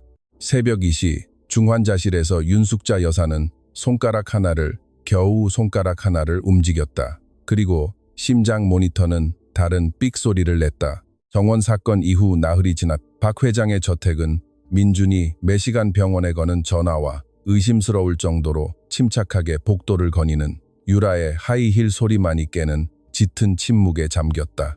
숙자 여사는 여전히 중환자실에 있었다. 의사들은 심각한 목소리로 지속적 식물인간 상태에 대해 이야기했다. 몸에 축적된 디기탈린으로 인해 몇 주간 손상된 혈압은 낙상 중에 미니 뇌졸중을 일으켰다. 신경과 의사에 따르면 그녀가 깨어날 가능성은 5%였다. 민주는 침대 옆 안락의자에서 잠을 잤다. 먹지도 거의 말하지도 않았다. 그는 면도하지 않은 턱수염과 구겨진 정장을 입은 유령이 되어 있었다. 유라는 매일 오후 그를 보러 왔다. 그가 건드리지도 않는 음식을 가져다 주고 머리를 쓰다듬고 모든 것이 괜찮을 거라고 속삭였다. 하지만 닷새째 되던 날 무언가 변했다. 새벽 4시 20분 야간 근무 간호사들이 교대하는 동안 숙자 여사의 손가락이 하얀 시트 위에서 움직였다. 먼저 검지, 다음은 엄지, 그리고 손 전체, 심장 모니터가 약간 빨라졌다. 혈압이 3포인트 올랐다. 닷새 동안 닫혀있던 눈꺼풀이 떨리더니 천천히 열렸다. 윤숙자가 깨어났다. 그녀가 처음 본 것은 방의 하얀 천장이었다. 두 번째는 작은 창문으로 들어오는 복도의 노란 불빛. 세 번째는 부은 얼굴에 무릎 위에 손을 얹고 안락의자에서 잠든 아들의 익숙한 덩치. 1초 동안 아무것도 기억나지 않았다. 그리고 모든 것이 한꺼번에 돌아왔다. 물병, 물, 웃음소리, 잔인한 웃음소리. 숙자 여사는 깊게 숨을 들이마셨다. 마치 처음인 것처럼 폐로 공기가 들어오는 것을 느꼈다. 또렷했다. 100% 또렷했다. 하지만 그 순간 뇌가 명료함을 되찾는 동안 운명처럼 차갑고 오래된 내면의 목소리가 그녀에게 말했다. 숙자야, 입 열지 마라. 아직은 안 돼. 깨어나지 않은 척해라. 그녀는 다시 눈을 감고 손에 힘을 풀고 다시 코마 상태를 연기했다. 그녀에게는 계획이 있었다. 뇌는 듣지만 몸이 반응하지 않는 그 혼수 상태의 악몽 속에서, 그 림보에서 그녀에게 형성된 계획. 의사들은 몰랐지만 그 닷새 동안 숙자 여사는 모든 것을 들었기 때문이다. 그녀는 유라가 민준에게 자기야, 이제 그만 놔줘. 강해져야 해. 우리가 그녀를 보내줘야 한다는 걸 받아들여야 해라고 말하는 것을 들었다. 그녀는 간호사들이 복도에서 불쌍한 회장님, 아내가 노골적으로 조종하네라고 말하는 것을 들었다. 그녀는 무엇보다 3일 밤 연속으로 간호사로 위장해 자기 방에 들어온 젊은 여인을 들었다. 그녀는 손을 잡고 귓가에 속삭였다. 사모님, 저예요, 지원이. 오 변호사님이 다 준비하셨어요. 유언장도, 분석된 독도, 편지들도 다 있어요. 버티세요, 사모님.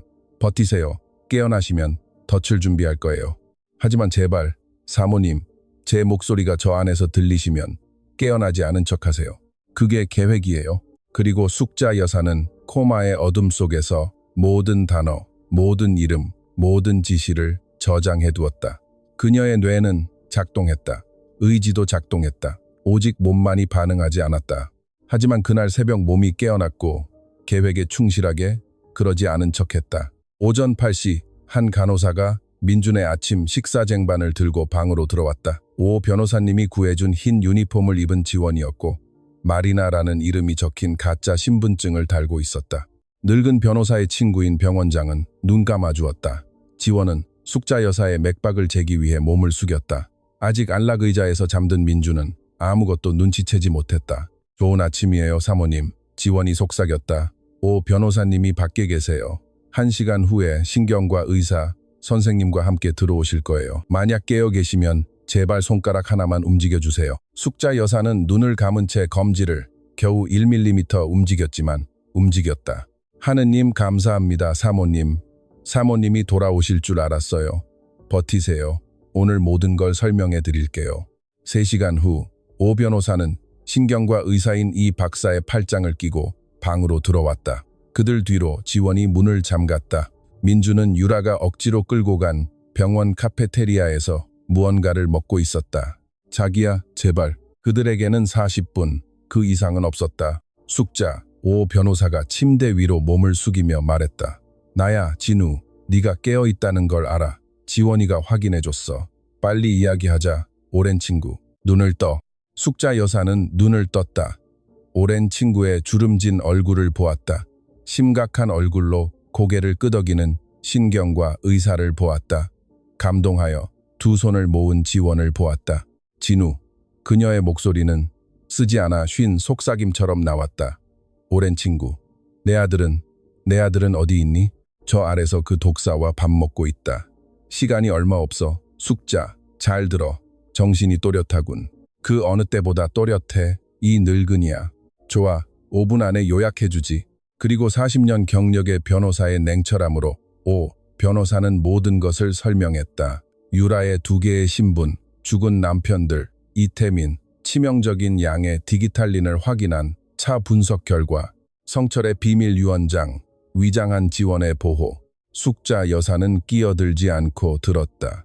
진우가 말을 마치자 조용한 눈물 한 방울이 뺨을 타고 흘렀다. 내 남편은 무덤에서까지 우리를 지켜줬구나, 진우. 무덤에서까지. 그는 사람을 읽을 줄 아는 남자였어. 숙자. 언젠가 민준이가 집에 바람직하지 않은 사람을 들일 거라고 짐작했지. 그래서 그 서류에 서명한 거야. 진우, 한 가지만 말해줘.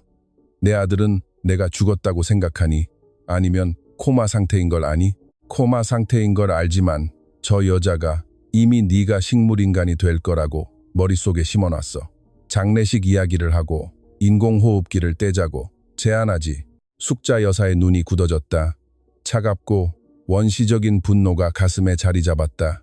진우, 저 여자는 내 아들을 뺏어갔어. 눈을 멀게 하고 마음을 독살했어. 신고하는 것만으로는 부족해. 감옥만으로는 부족해. 내 아들은 저 여자가 누구인지 자기 눈으로 직접 봐야 해. 봐야 하고 들어야 하고 느껴야 해. 그렇지 않으면 평생 어머니를 거의 죽일 뻔한 여자의 기억을 옹호하며 살게 될 거야. 무슨 제안을 하려는 거냐? 숙자? 저녁 식사. 저택에서. 병원에서 나가고 싶어. 내 집으로 돌아가고 싶어. 네가, 진우, 내 기적적인 깨어남을 축하하기 위한 가족 화해 저녁 식사를 소집해줬으면 해. 모든 직원, 정원사들, 돌아온 주방장 김 여사까지 참석하는 저녁 식사. 그리고 저녁 식사 중에 우리는 모든 것을 폭로할 거야. 편지, 독, 그리고 신께서 허락하신다면 다른 서프라이즈도. 오 변호사는 미소 지었다. 차갑고 늙고 감탄으로 가득 찬 미소. 숙자, 이 늙은 여우야. 아직도 어디서 그런 생각들이 나오는 거냐? 내 남편에게서. 진우, 내 남편에게서. 그는 독사는 두들겨 패서 잡는 게 아니라 이겼다고 믿게 만들어서 잡는 거라고 가르쳐줬어. 그리고 무덤 위에서 행복하게 춤을 출 때 그들의 머리를 자르는 거지. 옆에 서 있던 지원은 등골이 오싹해지는 것을 느꼈다. 침대의 여인, 잔디에서 부축했던 연약한 노부인은 다른 사람이었다. 그녀는 전사, 아직 손에 검을 쥔 늙은 여왕이었다. 한 가지 더 있어. 진우, 중요한 것. 말해. 숙자, 정원 카메라, 성철이가 설치한 거.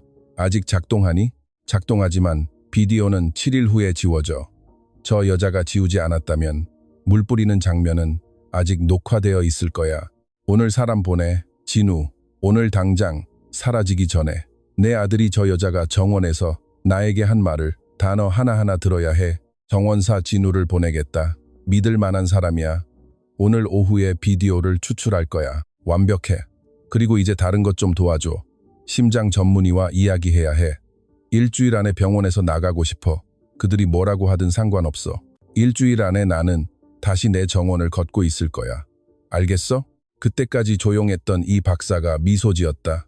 사모님, 제가 할 수 있는 모든 것을 하겠습니다. 하지만 협조해 주셔야 합니다. 협조하겠습니다, 박사님. 제 평생 그 어느 때보다도요. 그리고 닷새 만에 처음으로 윤숙자 여사는 미소 지었다. 작지만 위험한 미소.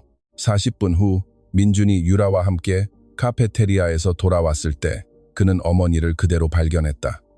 눈을 감고 시트 위에 손을 얹고 겨우 감지할 수 있는 호흡. 복도에서 이 박사는 심각한 얼굴로 설명했다.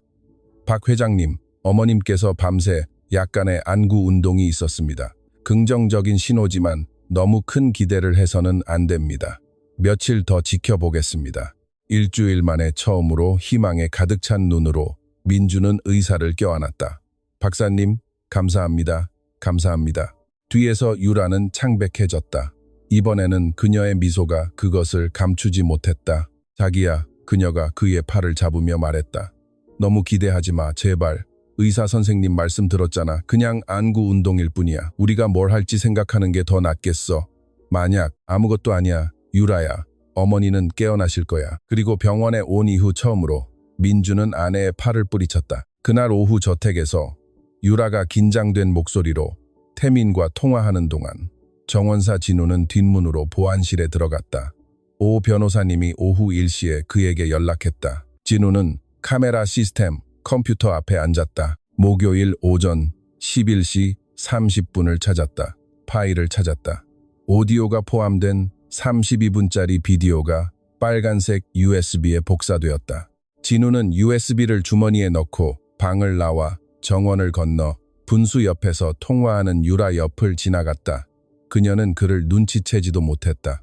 유라가 몰랐던 것은 그 USB에 담긴 32분간의 그녀 자신의 목소리가 방금 그녀의 선고가 되었다는 것이다. 일주일 후 의사들이 퇴원 서류에 서명했다. 오 변호사와 지원을 제외한 모두의 놀라움 속에 윤숙자 여사는 서울 아산병원을 지팡이를 짚고 약간 구부정하지만 단호하게 갓 빗은 하얀 머리와 지원이 그날 아침 가져다준 하늘색 원피스를 입고 걸어 나왔다. 민주는 병원 문에서 아이처럼 울며 그녀를 껴안았다. 어머니를 잃는 줄 알았어요. 여기 있다, 아들아. 그리고 신께서 허락하신다면 앞으로도 오랫동안 여기 있을 게다. 3미터 떨어진 곳에 서 있던 유라는 이를 악물고 미소 지었다. 미소는 그녀의 눈까지 닿지 않았다. 어머님, 정말 기적이에요. 정말 아름다운 기적이에요. 그리고 연극적인 포옹을 하며 그녀는 숙자 여사만 들을 수 있는 귓속말을 했다. 저녁 식사 때 무슨 말을 할지 조심해. 늙은이야, 조심해. 숙자 여사는 사랑하는 손녀를 맞이하는 사람의 온화한 미소를 지으며 귓가에 대답했다. 걱정 마라, 아가. 저녁 식사 때는 진실만 말할 것이다. 아주 아름다운 진실을. 유라는 그녀의 눈을 보았다. 알프스의 얼음처럼 차가운 그 두 개의 푸른 점에 그녀의 무릎이 순간적으로 떨렸지만 프로답게 그녀는 평정을 되찾았다. 잘 됐네요, 어머님. 잘 됐어요. 저녁 식사는 다음 주 토요일로 정해졌다. 변호사이자 가족의 친구라는 공식적인 역할로 변호사가 군사 작전처럼 세심하게 준비했다. 공개적인 명분은 숙자 여사의 기적적인 깨어남을 축하하고 신께 감사하며 가족과 직원들을 단합의 제스처로 모으는 것. 사적인 명분은 왕 앞에서 독사의 목을 자르는 것. 저택의 주식당은 하얀 초와 남편이 가장 좋아했던 노란 장미로 장식되었다. 오랜 주방장 김 여사가 그 주에 돌아왔다. 숙자 여사는 진우를 시켜 사과 편지와 2배의 보너스가 든 봉투를 들고 그녀가 피신해 있던 마을로 찾아가게 했다. 주방에서 김 여사는 자신의 냄비, 프라이팬, 항상 걸려있던 못에 걸린 파란 앞치마를 다시 보고 울었다. 그 토요일 밤 손님은 11명이었다. 식탁 상석에는 가슴에 진주 브로치를 단검은 옷을 입은 숙자 여사, 그녀의 오른쪽에는 민준, 왼쪽에는 의자에 가죽 서류 가방을 기댄 오진우 변호사. 민준 옆에는 맨 어깨 위로 금발 머리를 늘어뜨린 신부처럼 하얀 옷을 입은 유라. 나머지 자리는 특별한 의전으로 초대된 집안 직원들이 차지했다. 김 여사, 2 정원사 성수와 진우, 2명의 가사 도우미, 그리고 마지막 거의 구석에 수수한 갈색 원피스를 입은 강지원. 민주는 그녀가 들어오는 것을 보고 미간을 찌푸렸다. 어머니, 저 아가씨가 왜 여기에? 아들아, 내가 초대했다. 그건 나중에 이야기하자. 제발 앉으렴. 유라는 지원의 존재를 알아차리고 2초간 얼굴색이 변했지만 평정을 되찾았다. 와인을 따르고 건배하고 미소 지었다. 사랑하는 어머님을 위하여 신께서 오래오래 건강하게 지켜주시길. 잔이 부딪혔다. 모두가 마셨다. 숙자 여사는 입술에 겨우 와인을 댔다. 저녁 식사는 40분간 거짓된 평범함 속에서 진행되었다. 고수 수프, 칠면조 요리, 날씨, 회사, 정원 장미에 대한 미지근한 대화들. 아직 창백하지만 눈빛은 살아있는 민주는 새로워진 사랑으로 어머니를 바라보았다. 옆에서 유라는 끊임없이 그의 손을 잡았다. 후식이 나올 때 오 변호사가 일어섰다. 칼로 잔을 부드럽게 두드렸다. 식탁에 침묵이 흘렀다. 친애하는 친구들, 박 씨 가족, 이 집의 직원 여러분, 이 저녁 식사는 단순한 축하가 아니라 진실의 순간이기도 합니다. 숙자 여사님께서 저에게 여러분 모두와 중요한 서류들을 공유해달라고 요청하셨습니다. 이 가족의 역사에 속하고 오늘 밤 알려지는 것이 마땅한 서류들입니다. 타르트, 한 숟가락을 입에 가져가던 유라는 얼어붙었다. 진우 아저씨, 그녀가 달콤한 목소리로 말했다. 가족 저녁 식사치고는 너무 격식 있는 거 아니에요? 바로 가족 저녁 식사이기 때문에 아가 완벽한 순간이란다. 오 변호사는 서류 가방을 열어 3개의 파일을 꺼내 식탁 위에 나란히 놓았다. 첫 번째는 두꺼웠고 강미영이라고 라벨이 붙어 있었다. 2번째는 중간 크기였고 실험실 분석이라고 라벨이 붙어 있었다. 3번째는 얇았고 정원 카메라 USB라고 라벨이 붙어 있었다. 유라는 식탁 밑에서 다리에 힘이 풀리는 것을 느꼈다. 오 변호사는 첫 번째 파일부터 시작했다. 목소리를 높이지 않고 검사의 냉철함으로 읽었다. 강미영, 1993년, 전주 출생, 부친 강태수, 모친 김혜숙, 2017년 첫 결혼 후 법적으로 최유라로 개명, 첫 번째 남편 강성진, 몬테레이 섬유 사업가, 2018년 심근경색으로 사망, 상속액 120억 원, 기록된 공범 이태민, 두 번째 남편 허재영, 과달라하라 지주, 2021년 수영장에서 사고사로 익사, 상속액 180억 원, 기록된 공범 이태민, 세 번째 현재 남편 박민준, 식당의 침묵은 칼로 자를 수 있을 정도였다. 민준은 눈을 동그랗게 뜨고 아내를 보았다. 유라는 숟가락을 떨어뜨렸다. 숟가락이 접시에 부딪히며 날카로운 소리를 냈다. 그건 거짓말이에요. 거짓말이야. 저는 그 여자가 아니에요. 모함이에요. 모함이라고요. 여기 결혼 증명서가 있다. 아가, 여기 사망 진단서가 있고 여기 기록된 상속 내역이 있다. 손에서 손으로 돌려볼까? 모함이야. 오 변호사는 두 번째 파일로 넘어갔다. 6일 전 날짜의 실험실 분석 결과, 이 집 주방의 찻잔에서 추출한 캐모마일 차 샘플 결과, 순수 디기탈린 1ml당 12mg 농도로 함유. 윤숙자 여사의 나이와 체중을 고려할 때 축적 시 치사량, 여기 서명과 인장이 찍힌 보고서가 있다. 민주는 떨리는 손가락으로 서류를 받아 읽고 또 읽었다. 손에 땀이 나기 시작했다. 어머니, 이게 사실이에요? 사실이다, 아들아, 사실이야. 하지만 아직 가장 중요한 것이 남았다. 오 변호사는 세 번째 파일을 열어 작은 노트북을 꺼내 빨간 USB를 연결하고 재생 버튼을 눌렀다. 식당의 시청각 장비에서 투사된 화면이 벽에 나타났다. 옆 정원의 이미지가 나타났다. 오른쪽 하단에는 날짜가 표시되어 있었다. 목요일, 38도의 더위, 그리고 크리스털 물병을 들고 길을 걷는 유라. 오디오는 수정처럼 맑았다. 어머님, 물 가져왔어요. 입 벌리라고. 이 냄새나는 늙은이야. 물이 쏟아졌다. 숙자 여사가 쓰러졌다. 카메라는 비명을 포착했다. 제발 도와줘. 그리고 정원에 울려 퍼지는 유라의 웃음소리. 그녀의 목소리는 맑고 즐거웠으며 후회 없었다. 이렇게라도 해야 정신을 차리지. 이 쓸모없는 늙은이. 그 찬물 맞고 쓸모없는 정신머리나 시선에 보시지. 그냥 이참에 죽어버려. 이 쓸모없는 늙은이야. 정말이지. 우리도 이제 그만 좀 참자고. 아내 옆에 있던 민주는 모든 단어를 들었다. 숨을 쉬지 않았다.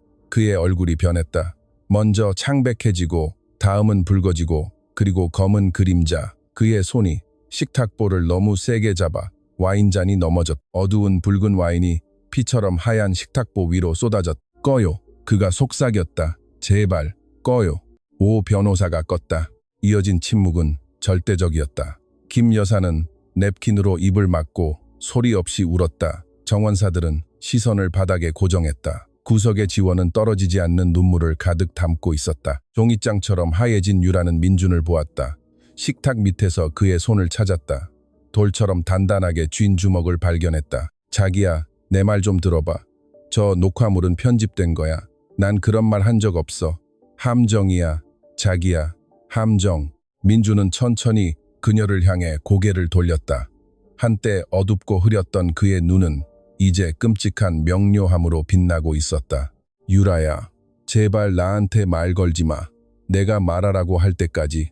자기야, 제발 말 걸지 말라고 했잖아. 그의 비명이 울려 퍼졌다. 촛불이 흔들렸다. 넘어진 잔에서 남은 와인이 모두 쏟아졌다. 상석의 숙자 여사는 눈물을 글썽이며 아들을 보았지만 등은 그 어느 때보다 꼿결했다. 그녀는 식탁 밑에서 오 변호사의 손을 꽉 쥐었다. 한 가지 더 남았어, 진우. 그녀가 낮은 목소리로 말했다. 뭐가 남았나? 숙자, 경찰은 어디 있지? 오 변호사는 미소 지었다. 10분 전에 도착했어, 숙자. 대문 밖에서 기다리고 있었지. 내 신호만 기다리고 있었어. 그리고 재킷 주머니에서 휴대폰을 꺼내 한 개의 번호만 눌렀다. 팀장님, 들어오시죠. 식당의 이중문이 활짝 열렸다. 짙은 파란색 제복에 금색 배지가 촛불 아래 빛나는 희끗희끗한 머리에 키 큰 남자인 서 팀장이 이끄는 4명의 검찰 수사관이 줄지어 들어왔다. 오 변호사는 일어나서 조용히 세 개의 파일을 건넸다. 민준 옆에 서 있던 유라는 긴장된 웃음을 터뜨렸다. 웃음소리는 부서지고 공허하고 가짜였다. 뭐예요 이거? 농담이에요? 자기야, 이 아저씨들한테 나가라고 해. 나가라고 하라고? 내가 이 집 안주인이야. 하지만 민주는 더 이상 그녀를 보지 않았다. 그의 눈은 와인으로 얼룩진 식탁보에 고정되어 있었고 턱은 굳게 다물려 있었고 목의 핏줄은 팽팽한 케이블처럼 두드러져 있었다. 서 팀장이 그녀에게 다가왔다. 강미영 씨, 일명 최유라, 윤숙자 씨에 대한 살인 미수, 유독물질 투여, 문서 위조, 신분 도용, 그리고 범죄 단체 조직 혐의로 체포합니다. 당신은 묵비권을 행사할 권리가 있으며 당신이 하는 모든 말은 법정에서 불리하게 사용될 수 있습니다. 그가 그녀의 권리를 읊는 동안 다른 수사관이 은색 수갑을 꺼냈다. 손목으로 다가오는 금속을 본 유라는 통제력을 잃었다. 지난 4개월간의 모든 연기, 모든 가면, 모든 거짓된 다정함이 카드성처럼 무너졌다. 건드리지 마. 감히 날 건드리지 마. 나는 박민준 회장님 아내야. 내가 이 집 주인이라고. 그 몸에서 손 떼시오, 팀장님. 민준이 목소리를 높이지 않고 말했다. 하지만 수갑은 채우시오. 지금 당장. 민준아, 유라가 그를 향해 돌아서며 비명을 질렀다. 민준아, 자기야, 나 좀 봐. 제발 나 좀 봐. 나는 당신을 사랑해. 그들이 하는 말은 다 모함이야. 저 늙은이랑 저 변호사랑 저 촌년이 나를 질투해서 꾸민 짓이라고. 나는 당신을 사랑해, 민준아. 하지만 민준은 그녀를 보지 않았다. 자기야, 나 좀 봐. 내가 네 아내잖아. 네 유라. 파리 기억 안 나? 에펠탑 기억 안 나? 내 평생 마지막 날까지 나와 함께 하겠다고 약속했던 거. 기억 안 나? 민준아, 제발 조용히 해. 그리고 그때 유라 안에서 무언가 부서졌다. 오래되고 몇 년간 억눌러온 무언가, 댐이 터지듯 말들이 필터 없이, 전략 없이, 가면 없이 쏟아져 나왔다. 그래, 맞아. 내가 했어. 내가 차에 약 탔어. 그래서 뭐? 어쩔 건데? 참을 수 없는 늙은이였어. 수십억을 쌓아두고 즐기지도 않는 참을 수 없는 늙은이. 내가 그녀보다 더 잘 쓸 수 있었어. 나는 젊고 예쁘고 저 무덤에 한 발 들여놓은 노인네보다 이 집을 더 가질 자격이 있다고. 수사관들이 그녀의 팔을 잡았다. 그녀는 분노의 비명을 지르며 뿌리쳤다. 그리고 그녀가 떨리는 손가락으로 민준을 가리키며 소리쳤다. 너는 한 번도 중요하지 않았어. 절대. 나는 네 은행 계좌 때문에 너랑 결혼했어. 내 사업회의, 내 다려 입은 셔츠, 내 지루한 인생, 전부 역겨워. 나는 태민 씨를 사랑해. 10년 전부터 태민 씨를 사랑했다고. 그리고 나는 매일 밤 모든 키스에서 항상 그를 생각하며 침대에서 너를 봤어. 항상 그를. 민주는 눈을 감았다. 모든 단어가 비수였지만 동시에 해방이었다. 모든 모욕이 그가 4개월간 살아온 거짓의 감옥을 조금씩 더 부수었다. 그는 식탁보 위에서 주먹을 꽉 쥐었다. 조용한 눈물 한 방울이 뺨을 타고 흘렀지만 입을 열지 않았다. 그리고 저 늙은이는 죽어 마땅했어. 유라가 곱비 풀린 채 계속했다. 저 늙은이는 모든 일에 끼어들었어. 재판관 같은 눈으로 날 쳐다봤어. 마치 아는 것처럼. 그래, 늙은이야. 내가 했어. 그리고 할 수만 있었다면 더 빨리 죽였을 거야. 그리고 내 앞에 있는 이 멍청이 차례도 곧 올 예정이었지. 6개월 안에 사무실에서 죽은 채로 발견될 거고 태민 씨랑 나는 네 돈으로 칸쿤에 가서 살았을 거야. 돌 같은 얼굴에서 팀장이 주머니에서 녹음기를 꺼내 켜고 그녀에게 다가갔다. 자백의 모든 단어가 수사 기록을 위해 녹음되고 있었다. 부인, 녹음기를 위해 그 모든 것을 반복해 주시겠습니까? 엿이나 먹어, 이 늙은이야. 너랑 이 집의 모든 놈들 다 엿이나 먹으라고.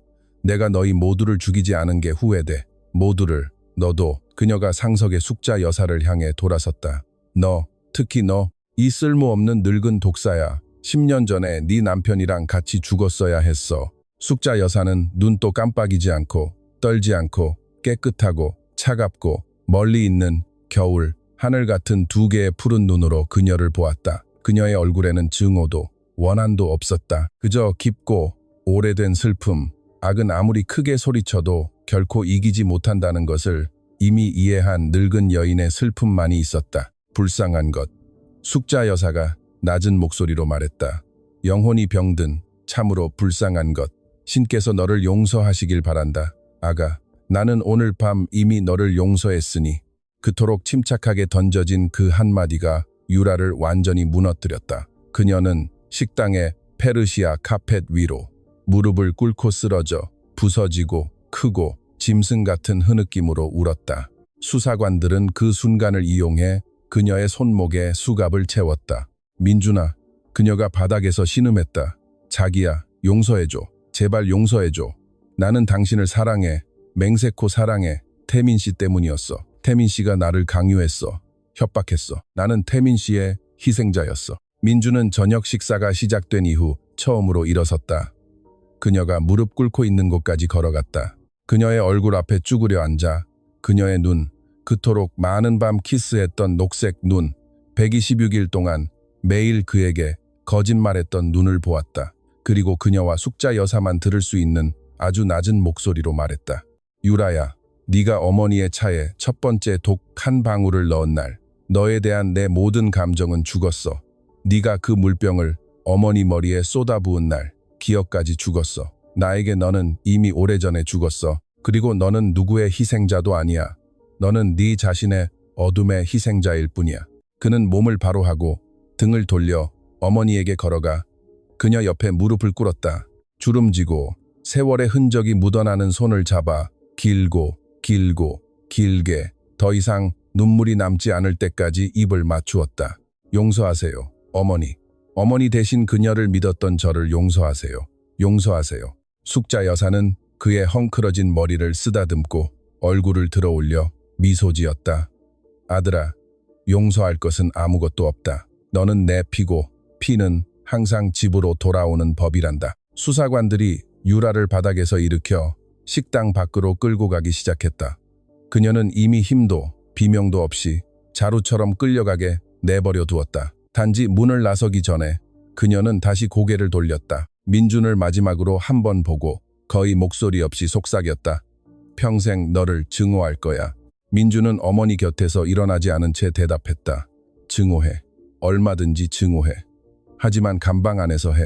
문이 닫혔. 한편 저택에서 47km 떨어진 청담동의 한 호텔 1102호실에서 이태민은 여행 가방을 마저 싸고 있었다. 유라에게서 2시간 동안 메시지가 없었고 3통의 전화를 받지 않았다.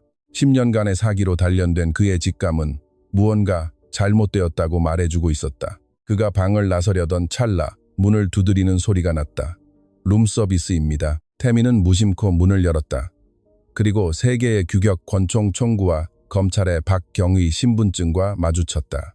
이태민 씨, 범죄 단체 조직, 2건의 살인 은폐, 그리고 윤숙자 씨에 대한 살인 미수 혐의로 체포합니다. 손을 벽에 대시오. 지금 태민은 인생의 다른 순간이었다면 싸웠을 것이다. 도망쳤을 것이다. 여행 가방에 숨겨둔 권총을 꺼냈을 것이다. 하지만 그의 눈빛 속 무언가가 꺼졌다. 3초도 안 되어 게임이 끝났다는 것, 유라가 잡혔다는 것, 10년간의 거짓이 이 복도에서 끝난다는 것을 이해했을 때 그는 손을 들고 벽을 향해 돌아섰다. 여행 가방을 보며 속삭였다. 가져가시오. 전부 다 가져가. 상관없어. 그날 밤 그가 호텔에서 끌려나갈 때 그는 저항하지 않았다. 한마디도 하지 않았다. 고개를 숙이고 바닥을 보며 순찰차에 올랐다. 그의 뒤로 서울의 불빛은 무심하게 계속 켜져 있었다. 밤 10시 20분 수갑을 찬 2명의 피의자를 태운 2대의 순찰차가 강변북로를 반대 방향으로 같은 목적지, 같은 감방, 같은 끝을 향해 달리고 있었다. 박 회장의 저택에서 진실의 만찬은 끝났다. 식당에는 반쯤 타다 남은 촛불, 식탁보 위에 와인 얼룩, 그리고 8년 만에 오늘 밤 미소 짓는 것처럼 보이는 남편의 초상화 옆에서 말없이 껴안고 있는 어머니와 아들만이 남아있었다. 6달이 지났다. 강미영, 그것이 그녀의 진짜 이름이었고 한국의 모든 신문에 그렇게 실렸다. 의 재판은 7주간 계속되었다. 그날 밤 저녁 식사에서 녹음된 자백이 결정적인 증거였지만 거기에 차 분석 결과, 이태민의 편지, 정원, 영상 파일, 김 여사, 성수와 진우, 다른 가사 도우미들의 증언, 그리고 무엇보다 두 전 남편 강성진과 허재영의 재수사된 사건 파일이 더해졌다. 시신은 발굴되었다. 이번에는 완전하게 이루어진 독극물 검사에서 두 시신 모두에서 디기탈린 흔적이 발견되었다. 사판사는 10월의 어느 비 오는 화요일에 판결을 내렸다. 강미영은 2건의 살인, 1건의 살인미수, 사기, 신분 도용, 범죄 단체 조직 혐의로 57년형을 선고받았다. 이태민은 같은 혐의로 50년형을 받았다. 판사가 판결을 읽을 때 교도소의 베이지색 수감복을 입은 미영은 눈물 한 방울 흘리지 않았다. 천장을 보고 판사를 보고 오싹할 정도로 침착하게 미소 지었다. 더 이상 잃을 것이 없는 사람의 미소였다. 그녀는 민준을 돌아보지 않고 족쇄를 끌며 법정을 나갔다. 민준은 어머니의 팔짱을 낀 채 첫 줄에서 그녀를 지켜보고 있었다. 오진우 변호사는 그 주에 검찰총장 표창을 받았다. 78세에도 늙은 변호사는 여전히 늑대를 사냥하고 있었다. 박 회장의 저택은 그 6달 동안 천천히 변해갔다. 이제 건강을 회복한 숙자 여사는 자신의 일과를 되찾았다. 매일 아침 정원을 산책하고 물병 사건을 목격하고 그녀의 구원 요청을 들었던 바로 그 장미에 직접 물을 주었다. 오 변호사는 40년 만에 마침내 공증사무소에 남편의 비밀 유언장을 제출했다. 모든 것의 공식적인 소유자가 된 숙자 여사는 단 한 가지만 변경했다. 그녀는 재산의 절반을 민준에게 생전에 증여하고 나머지 절반은 학대받는 노인 여성을 돕는 재단에 기부했다. 그녀는 그것을 성철과 숙자 재단이라고 불렀다. 오 변호사는 종신 이사장으로 임명되었다. 김 여사는 2배의 월급으로 주방에 돌아왔다. 성수와 진우는 인상된 급여 외에 숙자 여사의 개인적인 선물로 도시 외곽에 각각 땅 한 필지씩 받았다. 두 가사 도우미는 저택에서 비용을 대주는 영어 및 행정 과정에 보내졌다. 그리고 강지원은 가사 도우미가 아닌 가족의 딸로서 집에 머물러 달라는 초대를 받았다. 하지만 그 일이 있기 전에 한순간 결정적인 순간이 있었다. 재판 후 3주가 지난 어느 일요일 오후였다. 숙자 여사, 민준, 그리고 지원이 정원 테라스에서 차를 마시고 있었다. 매미가 울고 해가 지기 시작했다. 6달 동안 침묵하고 부재하고 속을 파고드는 죄책감에 빠져있던 민준이 일어섰다. 그는 지원이 앉아있는 곳까지 걸어가 어머니와 대문에서 손님을 배웅하러 나온 모든 직원들 앞에서 무릎을 꿇었다. 지원씨, 내가 용서를 빌어야 하오. 지원은 즉시 일어나 손으로 입을 막았다. 회장님, 제발 무릎 꿇지 마세요. 아니, 무릎 꿇겠소. 그리고 들어야 할 모든 사람들 앞에서 나는 당신을 해고했소. 당신을 거짓말쟁이로 취급했소. 나는 내 어머니를 잔디에서 부축한 여인보다 독사를 먼저 믿었소. 나는 당신의 용서를 받을 자격이 없지만 그래도 빌겠소. 지원씨, 내가 너무 눈이 멀었던 것에 대해 용서를 비오. 눈물을 글썽이며 지원은 무슨 말을 해야 할지 몰랐다. 숙자 여사도 지팡이에 의지해 천천히 일어섰다. 그들에게 다가가 지원을 보고 아들을 보고 미소 지었다. 지원아, 아가, 내가 너에게 한 번도 말하지 않은 것이 있단다. 4개월 전 오 변호사님이 내 성을 조사했을 때 발견한 것이지. 말해주게, 진우. 몇 분 전에 테라스에 나타난 오 변호사가 손에 2개의 봉투를 들고 다가왔다. 지원아, 아가, 네 외할머니 성함이 박순자 씨 맞니? 네 변호사님. 할머니는 12년 전에 돌아가셨어요. 박순자 씨는 숙자 여사님이 어렸을 때 그녀 부모님의 목장에서 유모였단다. 6개월 때부터 그녀를 키우고 기도하는 법을 가르치고 읽는 법을 가르쳤지. 그리고 무엇보다 숙자 여사님이 결코 잊지 않은 가치들을 가르쳐 주셨어. 지원은 심장이 쿵하고 내려앉는 것을 느꼈다. 제 할머니가 사모님을, 숙자 여사는 지원의 손을 잡았다. 네 할머니가 나를 키웠다. 아가, 내 어머니가 나를 낳다가 돌아가셨을 때 네 할머니가 나에게 젖을 물렸어. 매일 밤 나에게 노래를 불러주셨지. 네 할머니는 비단으로 위장한 악 앞에서도 결코 굴복하지 말라고 가르쳐 주셨어. 그리고 이제야 알겠다, 아가. 왜 신께서 너를 이 집에 보내셨는지. 너는 순자의 피야. 그리고 순자의 피는 오랫동안 어릴 적 나를 지탱해준 피였지. 네가 늙은 나를 다시 한번 지탱해 주었구나. 원이 다쳤다, 아가. 원이 다쳤어. 지원은 노부인의 품에 안겨 울며 무너졌다. 아직 무릎을 꿇고 있던 민주는 가슴속에서 무언가 열리는 것을 느꼈다. 명료함, 진실, 몇 달간 이름 붙이려 애썼지만 그럴 수 없었던 무언가. 그는 지원을 보았다. 처음으로 진정으로 그녀를 보았다. 그리고 깨달았다. 그는 자신도 모르게 천천히 조용히 그녀가 흠뻑 젖은 어머니를 잔디에서 부축한 첫날부터 그녀와 사랑에 빠졌다는 것을. 그는 그날 오후 아무 말도 하지 않았다. 너무 일렀다. 치유해야 할 상처가 있었고 쉬어야 할 고통이 있었다. 하지만 그의 가슴 속 무언가가 깨어났다. 석 달이 더 지났다. 어느 일요일 아침 장미길을 함께 산책하던 중 민준이 지원의 손을 잡았다. 그녀는 빼지 않았다. 그들은 숙자 여사가 쓰러졌던 바로 그 단철 벤치까지 조용히 걸어갔다. 앉았다. 민준은 새로운 무언가로 가득 찬 눈으로 낮게 말했다. 지원 씨, 나는 내가 요청하려는 것을 받을 자격이 없지만 그래도 요청해야 하오. 그렇지 않으면 평생 후회할 테니까. 회장님이라고 부르지 마시오. 제발 민준이라고 불러주시오. 민준 씨, 지원 씨, 나와 결혼해 주겠소? 이르다는 거 알아요. 내가 치유해야 할 것이 수천 가지라는 것도 알아요. 당신이 나를 진정으로 용서할지 결정해야 한다는 것도 알아요. 하지만 만약 당신이 예라고 대답해 준다면 아버지의 영혼을 걸고 맹세하오. 내 평생에 남은 날들을 당신과 그리고 내 어머니께 부끄럽지 않은 사람이 되도록 바치겠소. 지원은 그를 보았다. 그의 눈에서 재벌이 아닌 남자를 보았다. 어머니가 그를 어릴 때의 아이를 보았다. 석 달 전 테라스에서 무릎 꿇었던 회개하는 아들을 보았다. 무엇보다 독사에게 속았고 마침내 보는 법을 배우고 있는 선한 남자를 보았다. 그녀는 예라고 대답했다. 결혼식은 석 달 후에 있었다. 소박했다. 가족과 집안 직원들만 참석했다. 기자도 레드카펫도 없었다. 장미정원에서 김 여사가 손수 엮은 하얀 꽃 아치 아래서 지원은 하얀 드레스를 입고 머리를 풀고 과장된 화장 없이 보석 없이 민주는 아버지가 가장 좋아했던 노란 장미를 제 깃주머니에 꽂고 옅은 회색 정장을 입고 오 변호사가 증인이자 주례를 섰다. 김 여사는 행사 내내 울었다.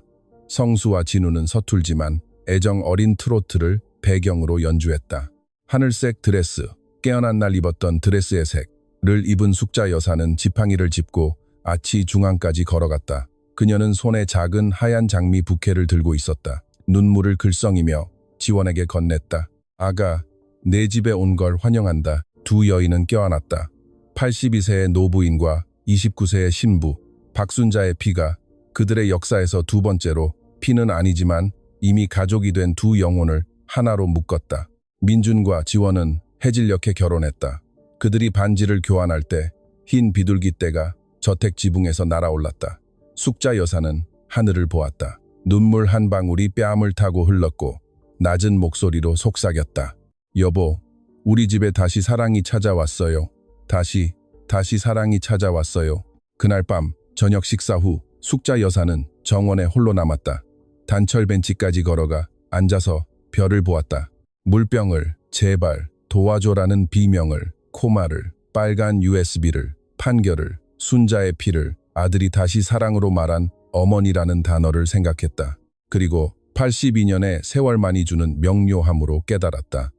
악은 항상 몰락한다는 것을. 아주 크게 소리칠 수도 있고 빨갛고 하얀 옷을 입을 수도 있고 모든 일을 드러내며 미소 지을 수도 있지만 결국에는 항상 몰락한다는 것을. 왜냐하면 늙은 여인의 존엄은 비록 약해 보이고 흠뻑 젖어 보이고 정원잔디에서 패배한 것처럼 보일지라도 어떤 독보다, 어떤 거짓보다, 어떤 크리스털 물병보다 강하기 때문이다. 악은 몰락하고 존엄은 일어서고 진정한 사랑, 인내와 할머니들에게서 물려받은 가치로 만들어진 사랑은 항상 집으로 가는 길을 찾는다. 윤숙자 여사는 눈을 감고 깊게 숨을 쉬고 미소 지었다. 그리고 저 위 하늘 어딘가에서 박성철 회장은 그녀에게 미소를 돌려주었다.